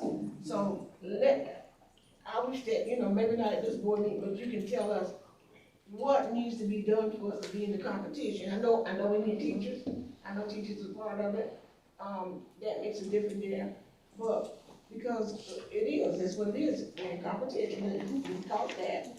But we don't wanna be in competition to get the numbers and not doing what we're supposed to do when we get the numbers. Is that understandable? Okay, there, so. Maybe we need to think about not charging $1,000 Yeah. tuition. That's one thing, yes. Wait to see like other counties. Yeah. And that's something that the board can do. Okay. Okay. And that means that, just like Florence 2 did that. Yeah, wait to see. They did that to get more students, to increase their enrollment. Because we know, and I'm gonna talk about it briefly in my presentation, those student numbers are tied to funding. And the more students we lose, the more money. Right. And, when Ms. Scott was up here, a lot of it has to do with budget. When Ms. Hope presented y'all the estimated, revenue coming in, it's already $400,000 less than it was last year. That's right off the bat. And we don't have firm numbers from the state. Like she said, we don't usually get those till about June. So, and currently, unless it changes, those numbers that amount can also change in January.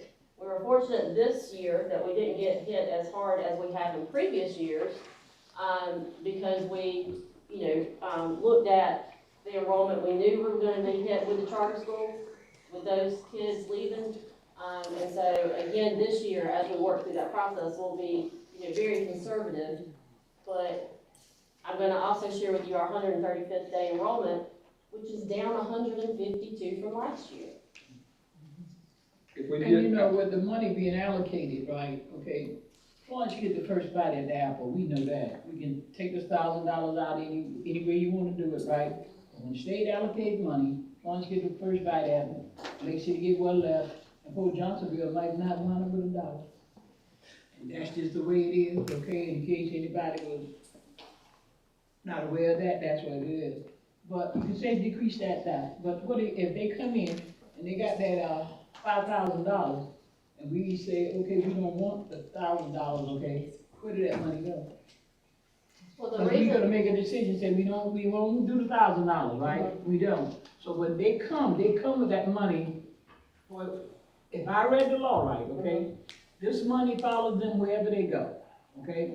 Are you talking about the education? Right, the Yeah, education. if they qualify, Right. they apply for it, qualify, and get that Right. money, then yes, that money. That goes money with follows them, right? Mhm. So, if the student applied, they got the money, I can see us waiving if the student didn't, but if they got the $5,000, we don't waive that, what are they gonna do with the money? We still get their money for them being sitting in the Yes. classroom. Like for We people, get, still yeah, get it we for get them. funding based on our enrollment, which is kids in so any grade. out of The district, we whole idea behind districts, charging tuition is that the tax money that family's paying, we don't get any of that. So remember, Ms. Hope was talking about the local versus the state, get it. Yeah. and we're very heavy on the state side. But the family paying taxes goes to the other district, while we've got the kid In our educating the district, kids in our district. Right. So it, you know, Before that, we jump to this and everything, let's look at the whole picture, right? And, maybe we get Roger Kirby or somebody else down here to talk to us about some of the things before we go from the skillet into the fire, cause, I can explain it, I go up there and sit in that gallery, right? Y'all know I do, right? But, before we just give our money away, say, well, we just not gonna do that. Maybe it's a and, a if, or or, a plus, or minus, or something. Yeah. But maybe we can have Roger Kirby come in and talk about this here money, okay, before we make a decision. And let, either somebody else who can give us some more information on this, I don't care who it is, but before we make decisions, let's do that. Maybe get somebody here to talk to us about How much money are we it. getting for out of district tuition at this point? I don't have an exact amount, I can give you that, I just, you know, I don't have, like I said, it's $1,000 a kid, but, Just a total number for kids. and we do, prorate it, so like if a kid, it's $1,000 if they start on day one. Yeah. But if they start in the middle of the year, it's prorated for the year. But Okay, we and, can get that number for you. that school across Rim Road is getting the same thing, if those students go there, and they got that out money, they get that money as well? What money goes to? The state allocated money, if they qualify for that program, that money follows them to that school across the track too as well? Yes, ma'am, and you have a limited number that even can qualify for the Right. education trust fund. But, and remember, charter schools are funded 100% from the state. Right. And, we are not, because we have the, you know, the local The tax tax, stuff, but charter schools don't. And that's why, if y'all remember last month, I talked to you about how there was a big push, because it was one pot of money, and charter schools and regular public schools were coming out, and they really pushed for the charter school bucket to be different than the regular public school. Right. And they have agreed to do that. I know.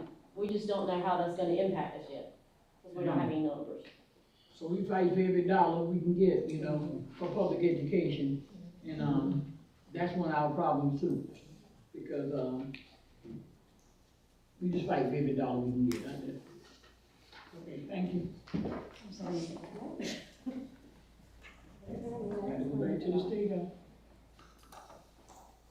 Alright, so today was actually a really happy day for our school district 3. We were able to announce our employees of the year for the 26-27 school year. We're gonna begin with our school level. And at Lake City Early Childhood Center, our teacher of the year is Ms. Stacy Gambrell, and our support staff member of the year is Ms. Lizzie Barr. All right. At Main Street Elementary, our teacher of the year, Ms. Shannon Franklin, and our support staff member of the year, Ms. Latasha Capote. At J.C. Lynch Elementary, our teacher of the year, Ms. Rachel Steele, and our support staff member of the year, Ms. Alicia Wiles. At Atlanta Creative Arts and Science Magnet School, our teacher of the year, Ms. Crystal Godfrey, and our support staff of the year, Ms. Alma Stubbs. At Scranton Elementary, our teacher of the year, Ms. Heidi Matthews, and our support staff of the year, Ms. Sharon Jessica Beard. At Ronald E. McNear, our teacher of the year, Jarrell Benjamin, and our support staff member of the year, Mr. Jamie Burgess. At J. Paul Trula, our teacher of the year, Ms. Gwendolyn Horton, and our support staff member of the year, Ms. Lois Brownlee. At Lake City Early College High School, our Teacher of the Year, Mr. Anthony Wilson, and our Support Staff Member of the Year, Mr. Seneca Vera. We had an amazing time today with all of the announcements. I think everyone was excited. We did see some tears, but they were happy tears as well. And now we're going to present our district level nominees. So with your school level, we already know who the Teacher of the Year for the school and Support Staff Member of the Year at the school are. The overall district Teacher of the Year and District Support Staff of the Year will be announced during opening ceremonies. We also have our staff district-wide vote on nominees in different categories. You have 3 different nominees for each one of the categories. So your top 3, they're listed in alphabetical order, okay? And the winner will be announced at opening ceremony. Our Clerical Staff of the Year nominees, Ms. Erica Hare, Tracy Hanna, Brandy Carpel. Our Custodial Maintenance Staff of the Year, Mr. Jamie Burgess, Ms. Dolores Frierson, Mr. Jerome Singletary. Our Food Service Staff of the Year, Ms. Angela Dyson, Ms. Penny Fleming, Ms. Charlotte Wilson. Our Health Service Staff of the Year nominees, Ms. Amanda Hanna, Ms. Rhonda Matthews, Ms. Eliza Miles. Our Instructional Support Staff nominees, Ms. Sharon Beard, Ms. Lois Brown-Lee, Ms. Aquila Graham. Our Student Support Staff nominees, Matt Apicella, Christy Flowers, Jerry State. Our Transportation Staff nominees, Ms. Carolyn Graham, Ms. Andrea Hennigan, and Ms. Christy Gillespie. Our Rookie Teacher of the Year, Ms. Catherine Ackerman, Ms. Corinne Brown, Mr. Jaron Manning. Our Rookie Support Staff of the Year, Mr. Benjamin Epps, Mr. Keenan Graham, Ms. Abigail Webster. Our International Teacher nominees, Mr. Raymond Escudero, Ms. Babette Walker, Ms. Karika Williams. Our Assistant Principal of the Year nominees, Ms. Carolyn Dowdy, Ms. Ashley Dress, Ms. Trecia Gibbs. Our Principal of the Year nominees, Mr. Stephen Barr, Mr. TJ Devine, Ms. Charm Edie.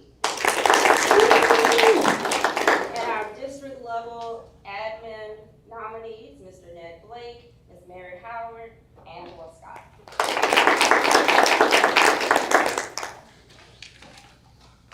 Thank you. At this time, we'll have our instructional update from Ms. Howard.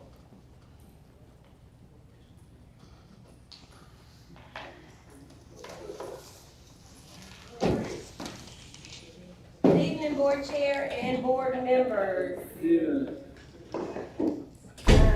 Tonight, we're going to bring you some instructional updates that align with our 2 board goals of academic achievement and reading readiness. You guys have heard a lot tonight about numbers and where kids are going and where they're moving to. So on my next slide, we did have our lottery open as well as our school choice applications open. So I just wanted to give you an update on where we stand with those numbers. So overall for J. Paul, we had 73 kids to apply in the lottery, and all 73 kids were accepted in the lottery. Olanta had one 5K, the family's already there that applied for the lottery.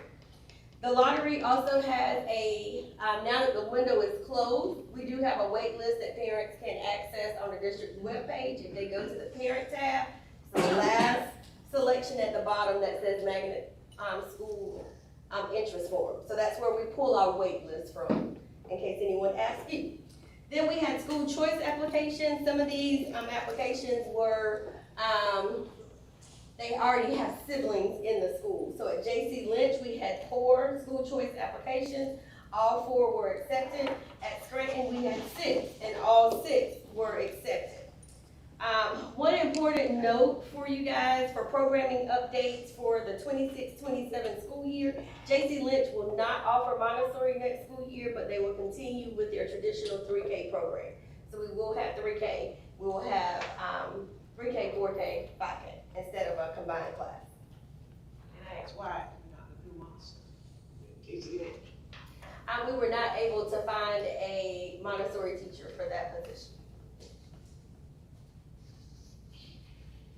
Next, I want to bring you some spring data updates, and I know you said spring data, well, we're trying to, you look at the calendar, time is going really fast, so it puts a pit in our stomach when we start to look at these numbers. But we've had some student growth, so I wanted to share that with you guys. This is our overall K-6 iReady data. So overall, if you look at the bottom bar that says fall, this is where kids came in the fall compared to where they scored in the winter. And I know Dr. Mims is on the phone, but Dr. Mims, if you had a chance to look at this, we got more dark green and green overall compared to where we started in the fall. So in the fall, we only had 20% of students that was on grade level. This is looking across K-6. And then now in the spring, we have 50% of students that are on grade level. We know that this is March. We still have April to go before they take their SC Ready test in May. So because we have more students on grade level, that means it reduced the number of students who was one or more grade levels below. So as you can see there, in the fall, we had 80% of kids overall in reading that was below, and now in the spring, there's 51% of students. So we are closing that gap. We always talk about growth, and so the next slide will show you our rating projections for 3rd through 6th grade. Again, you have 2 bars for each grade level. So if you look at the 3rd grade in the fall, the proficiency level, if they had to take the SC Ready test the day that they took the test on August the 18th, we had 21% of students who would have been ready for the test. In the spring, we now have 46% of students, which is a 25% increase there. 4th grade, we had a 31% increase. 5th grade, a 23% increase. 6th grade, a 13% increase overall for reading. The next page actually shows you, the next slide shows you annual growth. That means that the kids grow a year. So we always talk about meeting the kids where they are, where do they come in at, where did we grow them to. So if you look at the year's growth, so it's 2 columns I really want you to look at in this one, and that's that middle column that says annual typical growth, and it says like kindergarten, 88% of the kids met their year's growth. 1st grade, 86%. 2nd grade, 103%. So we had some kids to take it in the fall that might not have taken it in the spring, but we had more kids now in March take the test. 3rd grade, 100%. 4th grade, 130%. 5th grade, 124%. 6th grade, 137% growth with our students overall. So when you go over to the column that has the star on top of it, it says the students with improved placement. That means the kids move from categories. And so I really want you guys to look at that. In kindergarten, we had 71% of students growing to the next category. But they could have moved 2 categories there. 1st grade, 49%. 2nd grade, 62%. 3rd grade, 64%. 4th grade, 58%. 5th grade, 56%. And 6th grade, 56%. So our students are growing. We know that they don't come to us on grade level. Every kid in 3rd grade is not starting on the 3rd grade level, but they are growing. So we wanted to share that with you tonight. The next slide is on overall math, and we know math is an area that we are focusing on, not only here in Florence 3, but across the state. We did have an increase, not as much as we saw in reading, but we did have an increase. So students' overall proficiency level in the fall was only 8%. In the spring, it's now at 37%, so we did have a 29% growth target there. 1 or more grade levels below, again, we was able to decrease the number of students who were not on grade level there. So we had a 30% decrease. The next slide is another projection slide. So just as we looked at in ELA, for third grade math, for proficiency, it increased from 7% to 39%, so that was a 32% increase. Fourth grade from 10% to 35%, a 25% increase.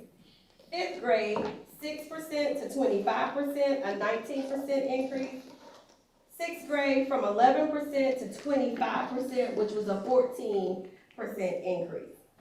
And again, if we look at the annual growth, did the kids grow a year's growth? In math, we got 88% for kindergarten, first grade 97%, second grade at 107%, third grade 85%, fourth grade 88%, fifth grade 100%, sixth grade 90%. Again, if we look at the column with the orange star, we can see that we did have movement and placement there at every grade level. So again, knowing this is an area of weakness for us in Florence 3, so we're continuing to look at that math growth in our across K-12 actually, but really looking at what our data is telling us and already making pivot moves now. We'll have about 4 weeks of good solid instruction before SC Ready testing starts at the end of April. And we have to get testing in the last 20 days of school, and our last day of school is May 22nd. So in many cases, we will be starting SC Ready testing and some EOCs. Am I right, Amanda? Ms. Doris, and at the end of April. So we are, and that's the reason we take the test in March, to give us a little leverage so that we can look to see which kids are right on the bubble of moving, how much growth did they have, what can we do in small groups, who needs intensive intervention, are there anything that we need to do differently in our after-school programs. I know our middle and high school also run Saturday programs, so really looking at what can we do for each individual kid to move them along in their proficiency. For K-6, it was iReady. For 7th and 8th grade, they still take math this year, so we do show the growth here as well. We know once they get in middle school, the growth is not a tremendous amount of points, but I did want to share that with you so you can kind of look to see where they were. And growth there is really looking at the RIT score. So in DRIM in the fall, they were in 209 for ELA. They had a 4-point gain to 212. J. Paul was at a 208 and had a increase of 7 to 215 in 7th grade, and then in 8th grade at DRIM we started at a 208, which was at the 33rd percentile. We increased to 215, which also gave us a 10 percentile growth there. J. Paul started at 217 in the 52nd percentile, and they ended at the 220 at the 55th percentile. They had a 3-point growth. The projected proficiency for ELA in both 7th and 8th grade comes in at about the 64th percentile. So really looking at where we are, how many students we need to move to get closer to proficiency. And then we have that data as well for your math. Math proficiency is a little higher at 70 and 73%. So as you see here, even in 7th and 8th grade, we are still behind the mark in math. DRIM started at a 208, had a 7-point increase in their RIT score to a 215, putting them at the 32nd percentile, where they do a projection alignment from the MAP test to SC Ready. So seeing that kids really need to be scoring around 234 to be successful on the SC Ready test. So that's a little heart stopper for us that we will continue to work on. And J. Paul, they started at 215 at the 45th percentile, and they ended at the 220, which actually dropped percentile. But they did have a 5-point RIT gain. 8th grade at DRIM, they started at 211, ended at 220. They did increase in percentiles and in points. So way to go, 8th grade there. J. Paul started at 223 at the 67th percentile. They only grew 5 points, was not enough to maintain their percentile, so they dropped back to the 54th percentile. So again, we will be inviting additional students to after-school programs, Saturday schools, whatever we need to do to make that happen. Also, we have a tutoring center update from Ms. Thomas, and she just kind of wanted to share with you guys what's happening at the tutoring center. Currently, they're serving 24 students. Total students served this year was 29. You have 8 K2 students, 12 3-6 students, and 7 through 12, you have 7 students. Most of those students do come for additional math support at the middle and high level. She has some student highlights that she wanted to highlight tonight. A first grader from Lake City Early Childhood Center. Sorry, stop before we get that. We're coming to 8 o'clock, so I need to get a Mr. Chair, regarding motion to move or extend our meeting past 8 o'clock. I'm going to suspend the rules and consider extending our meeting. Second. All right, I have a motion by Ms. Ruth Frierson and a second by Ms. Paula Morse. Is there any discussion? None being noted, all in favor to extend our meeting past 8 o'clock? All in favor say aye. Aye. Any opposed? Motion carries. Thank you. All right, student highlights from the tutoring center. Ms. Thomas said these students come in working extra hard, and so she really wanted to give them a shout out from Lake City Early Childhood Center in first grade, Mr. Zion Anderson. As you see his growth on math, already he grew 53 points. He met his typical growth and almost his stretch growth. And so stretch growth is more than a year's growth. And so she was super proud of him. Dalton Smith at J.C. Lynch, fourth grade in math, grew 39 points. He met his typical growth, almost met his stretch goals. So what they do is they look at where they come in the fall, how much is the kid projected to grow, and how much more they grow in advance. Tyler Green, fourth grader from Main Street, increased 69 points. Look at her typical growth. This girl grew 2 years, almost 2 years and a half in one school year. So I know sometimes we bring news that doesn't sound great, but we do have students who are closing the gap, and our teachers are working extremely hard. Kamaya Graves, eighth grader at J. Paul, on her reading math growth, she had 10 points gained and increased 16 percentiles. And so Mrs. Thomas said that that's her highest RIT score in her academic career. So Kamaya was really excited, shared that information with Ms. Thomas, and Ms. Thomas wanted to share it with everyone. Okay.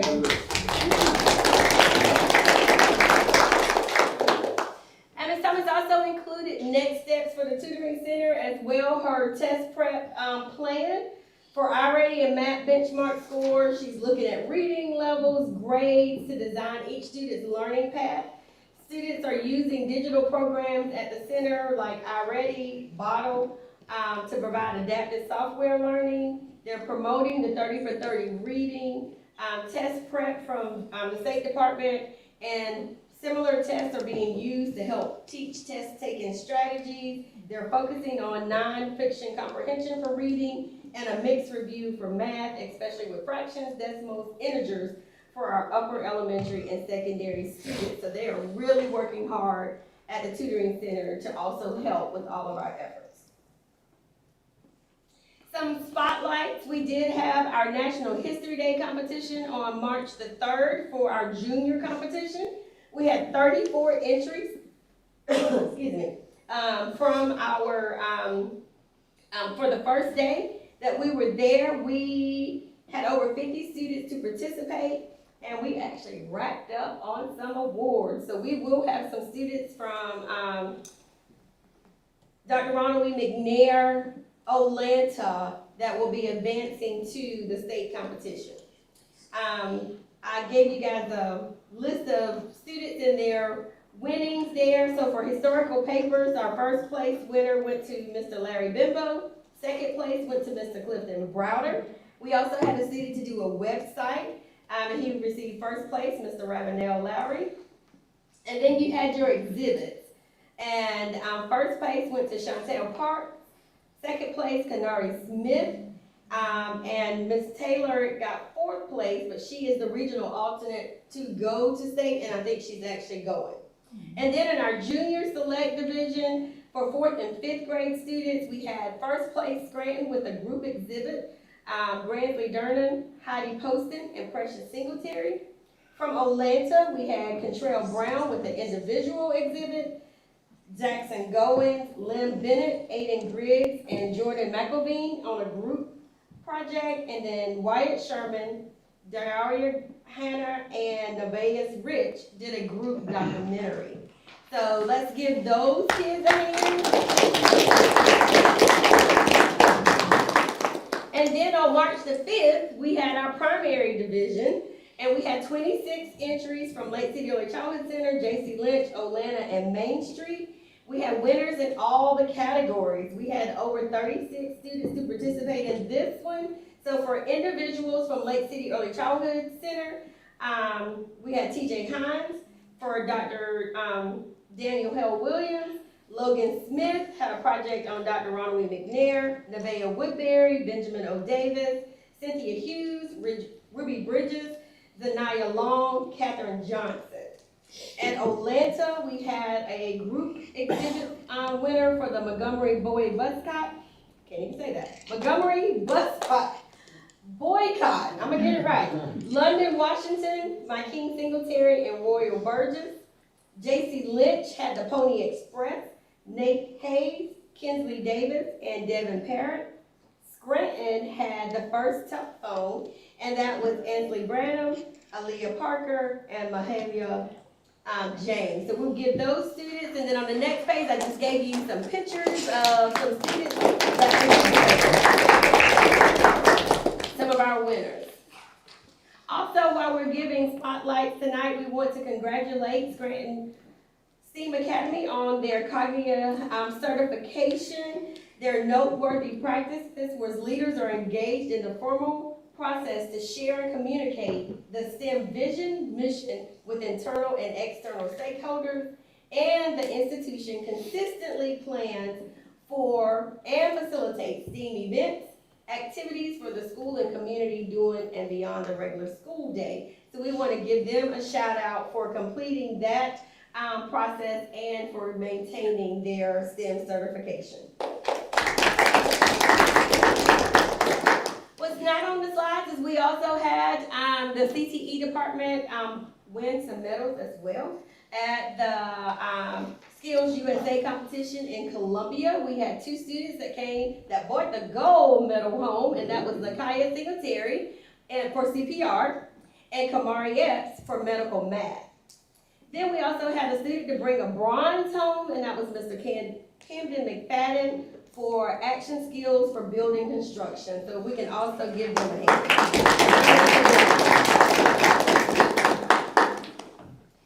Upcoming events. If you have not done so already, please participate in the Title I Needs Assessment Survey. That will be open until the end of the month.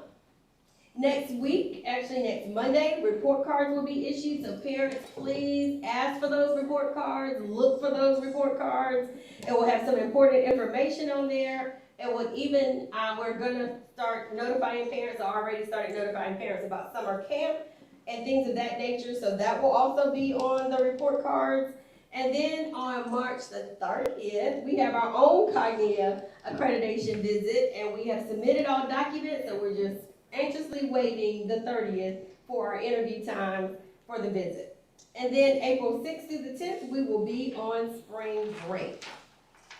When we return from spring break, before we go to spring break, we want to invite you to a couple of programs that's going to happen at Scranton STEAM Academy. They will have their Leadership Day for Leader and Me. You're all invited. That is on Friday, March the 27th at 9 a.m. There's a QR code there for you to sign up that you can actually go ahead and register for that. And then at Main Street, we will have Leadership Day when we come back from spring break on April 17th. There's also a QR code there for you to join.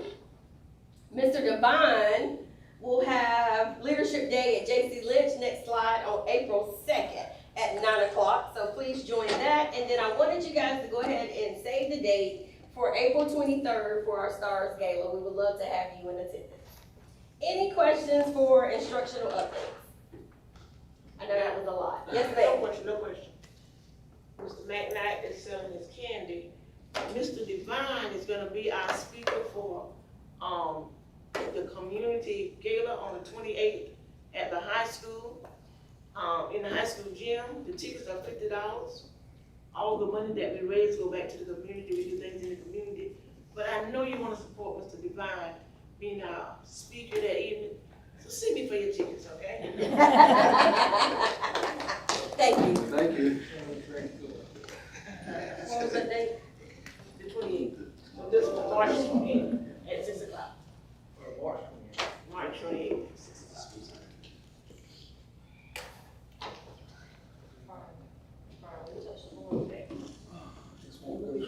All right, so some of this information I've kind of pre-shared, but the first slide shows our enrollment for the 135th day, which was last Friday, was our official 135th day, which is the number that the state uses for funding, and they also look at the 45th day currently. That may change. But you can see last year we were at 2747. We are currently 2595 on the 135th day, so that is a decrease of 152 students. On the next slide, we don't know the budget impact of that yet, and that's why we've got to be very conservative.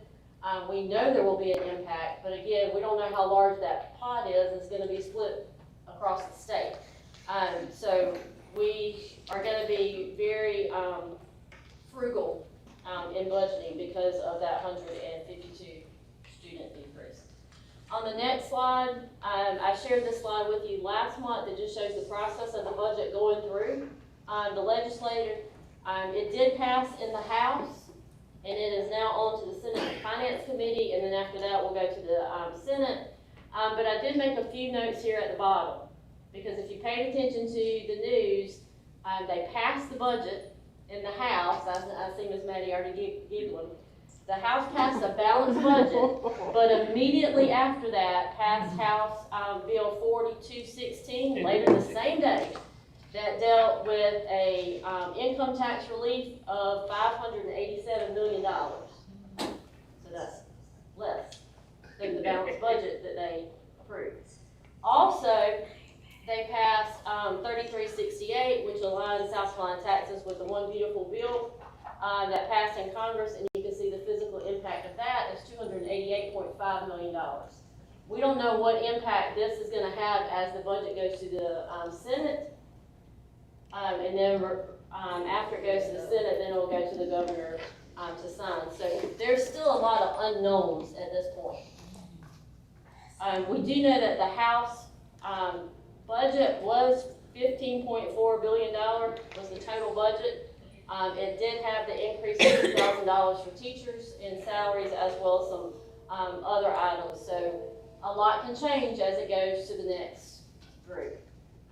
On the next slide, just some House bills and Senate bills that some of these I've mentioned to you before, others I haven't.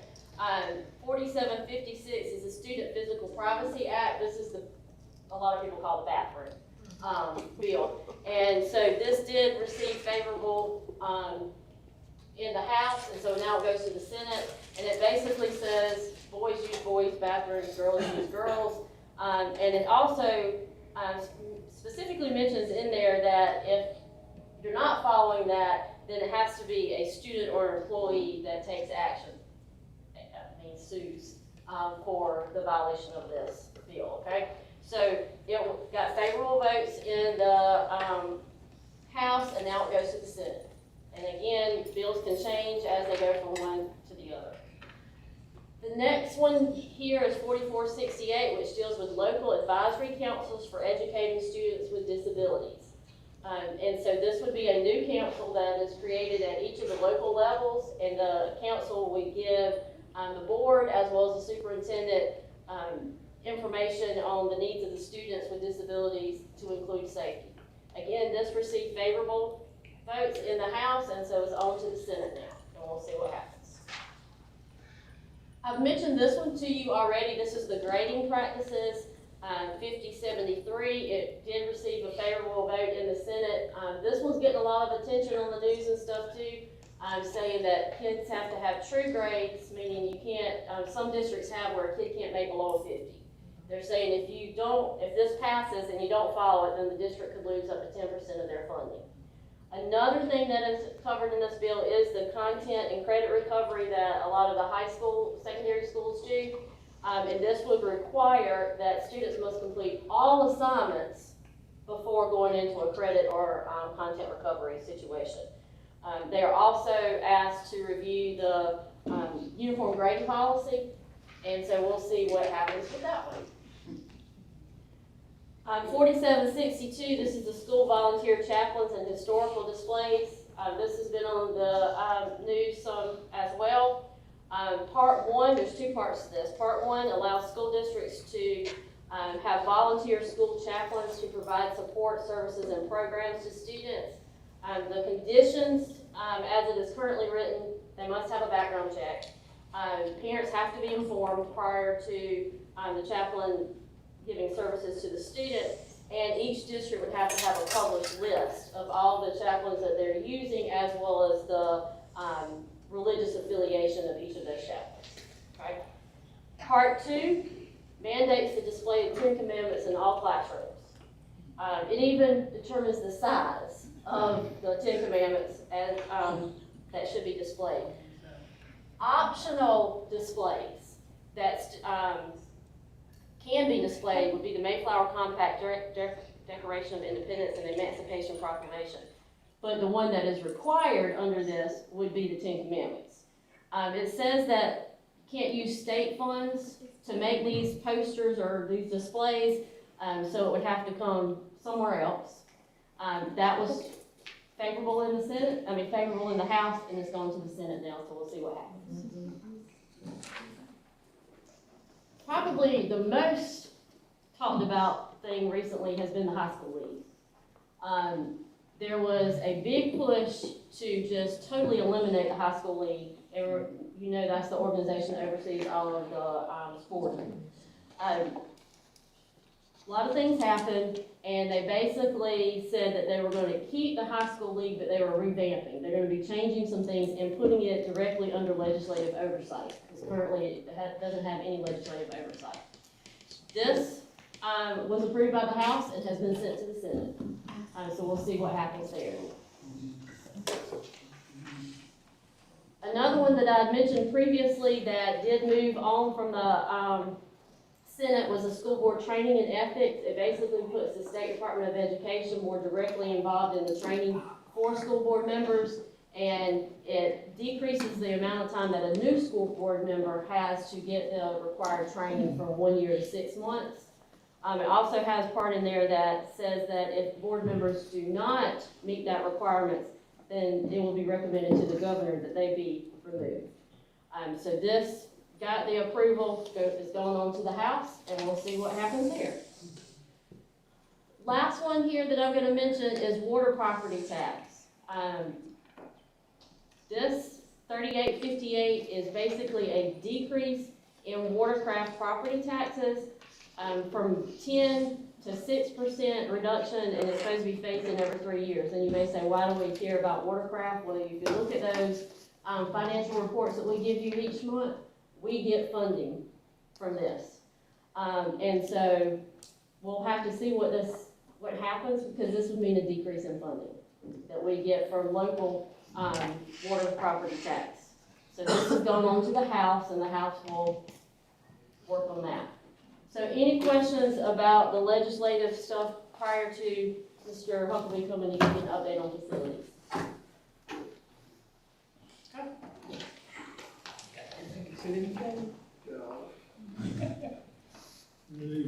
Good evening. I've been told to be fast. Whatever you feel, right?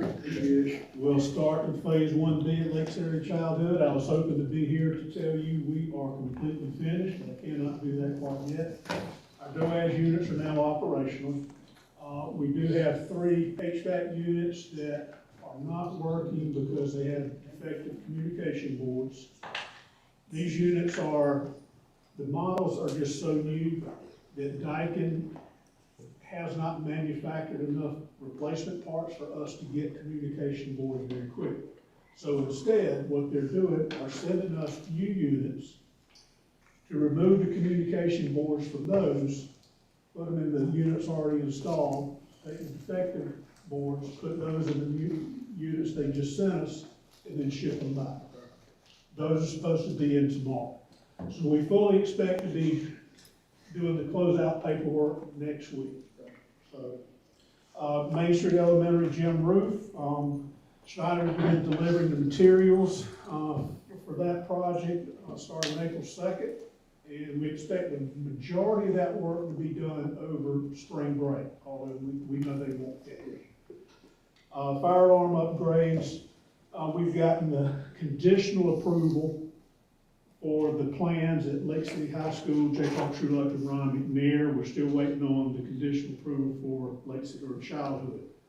I got a little crash course of how this works. The architect now, or the vendor now has to submit their shop drawings to the state fire marshal. Once they get approval on the shop drawings, we'll be able to go ahead and start with those. Although, really, we're already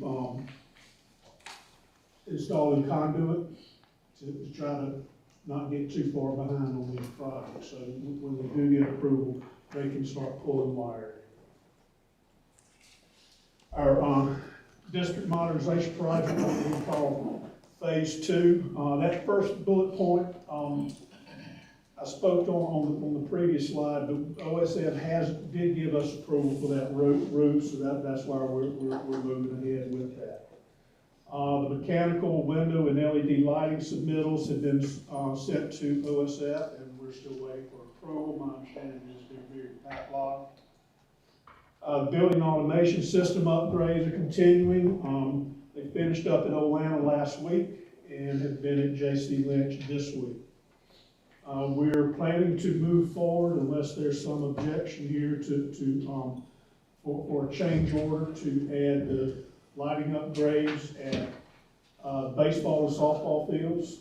We feel like the money's there available between special obligation bonds and some of the GO bonds that we have still. And that would still leave us some money to do some things like what we call the swimming pool at Cape Building and things like that. And then yesterday, Mitch and I met with a team from Schneider to go through what they call capital asset planning. It's a web-based solution that allows us all the equipment, HVAC equipment, light, all of that stuff is entered in here. We can see pictures of everything. We can track repairs, all this kind of stuff. So 2 years from now, we can look at a unit and say, oh, well, we've had to replace a condenser on this 3 different times, so we got a problem. So it's a very useful tool for us. War Memorial Stadium, demo of the field house and the concessions building has been completed. The contractor's taken out a 60-foot section of the block wall on the visitor side to make room for the ticket booth there. The concrete apron where concessions building was and that walkway that leads up under the bleachers, all that has been torn up as well. And we just had the surveyor out to mark where the new field house and the concessions building will be located. And over the 2 days of demolition of the field house, I just set up a little iPad out there to videotape, and then Miss Abel was able to condense it into a 2-minute video, so I just like it. So for those who said hurry, give me 2 minutes. We hear now. It was just amazing to watch this backhoe operator, the way he is very methodical. I have a quick question for you while we're here. Yes, sir. Would the field house name remain the same? Yes. Okay. Okay. I've had, I don't know who the person was. Well, and that's, the only way that could change is if the board decided to change the name. Only the board can name a facility. Okay.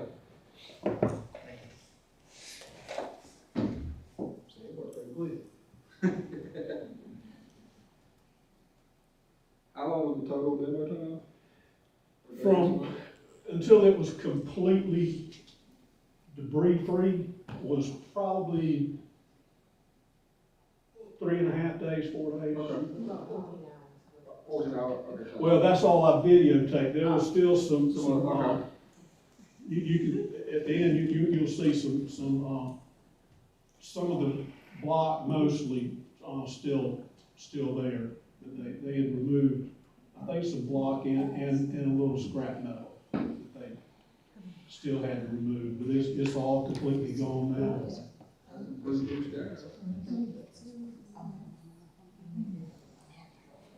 Well, this weather cooperated. Yeah. Yeah, yeah. And they worked fast considering, what they had to do. While he was doing that, while he was waiting on the dump truck to come back, he would go over and start working on that block wall on the visitor side, taking out that section there.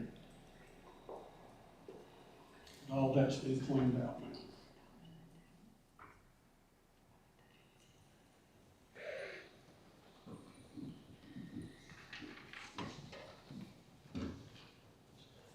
How's the timeline looking on everything gets put back in? We still expect, everything to be ready for the start of the football season, except the field house. We know that won't be ready when the season starts. They'll be able to play there and everything? They'll be able to play. Yes, sir. The team will have to probably dress at the school and then get bussed over, but we worked that all out with the coaching staff. Okay. The athletic department, they're fine with it.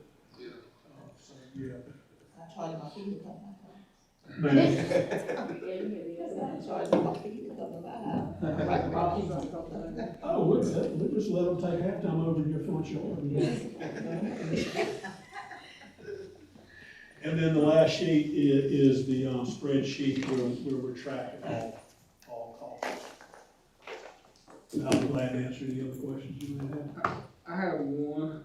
That's, the Main Street Auditorium with the work we talked about being one time. How critical is that? Cause I know it's still being used, right? I mean, It's still being used. Okay. Cause I know it's something we put off, but how critical is that? I mean, we still using the place, so. Yeah, I mean, it needs to be done. The Okay. problem is, as always, Yeah. funding. Yep. Okay. But yeah, I mean, I think it's in use tonight with the community theaters having auditions for their summer production. Yeah, but Come back around with that, I guess. if you can find some money, we'll go ahead and take it. Thank you. Thank you. That concludes our presentation. Okay. Board, I will entertain a motion regarding executive session. I'll make a motion to exit, open session and go into executive session to discuss student discipline or potential legal matters, personnel matters, possible hiring, termination, resign, or resignation, placed on leave or legal matters. Second. I have a motion by Ms. Rebecca Yates and a second by Ms. Ruth Frierson. Is there any discussion? None being noted, all in favor to exit from open session and enter executive session to discuss student discipline and potential legal matters, personnel matters, possible hiring, termination, resignation, placed on leave, or potential legal matters, say aye. Aye. Any opposed? Motion carries. Thank you.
board, I will entertain a motion regarding exiting from executive session and reconvening back in open session. I move that we exit from executive session and reconvene to. Second. I have a motion by Ms. Ruther Carson and a second by Ms. Paul Morris. Is there any discussion? None being noted, all in favor to exit from executive session and reconvene back in open session, say aye. Aye. Any opposed? Motion carries. There is no actions carried over from executive session. Board, I entertain a motion to adjourn. I move that we adjourn. Second. I have a motion by Ms. Ruther Carson and a second by Ms. Paul Morris. Is there any discussion? None being noted, all in favor to adjourn, say aye. Aye. Any opposed? Motion carries.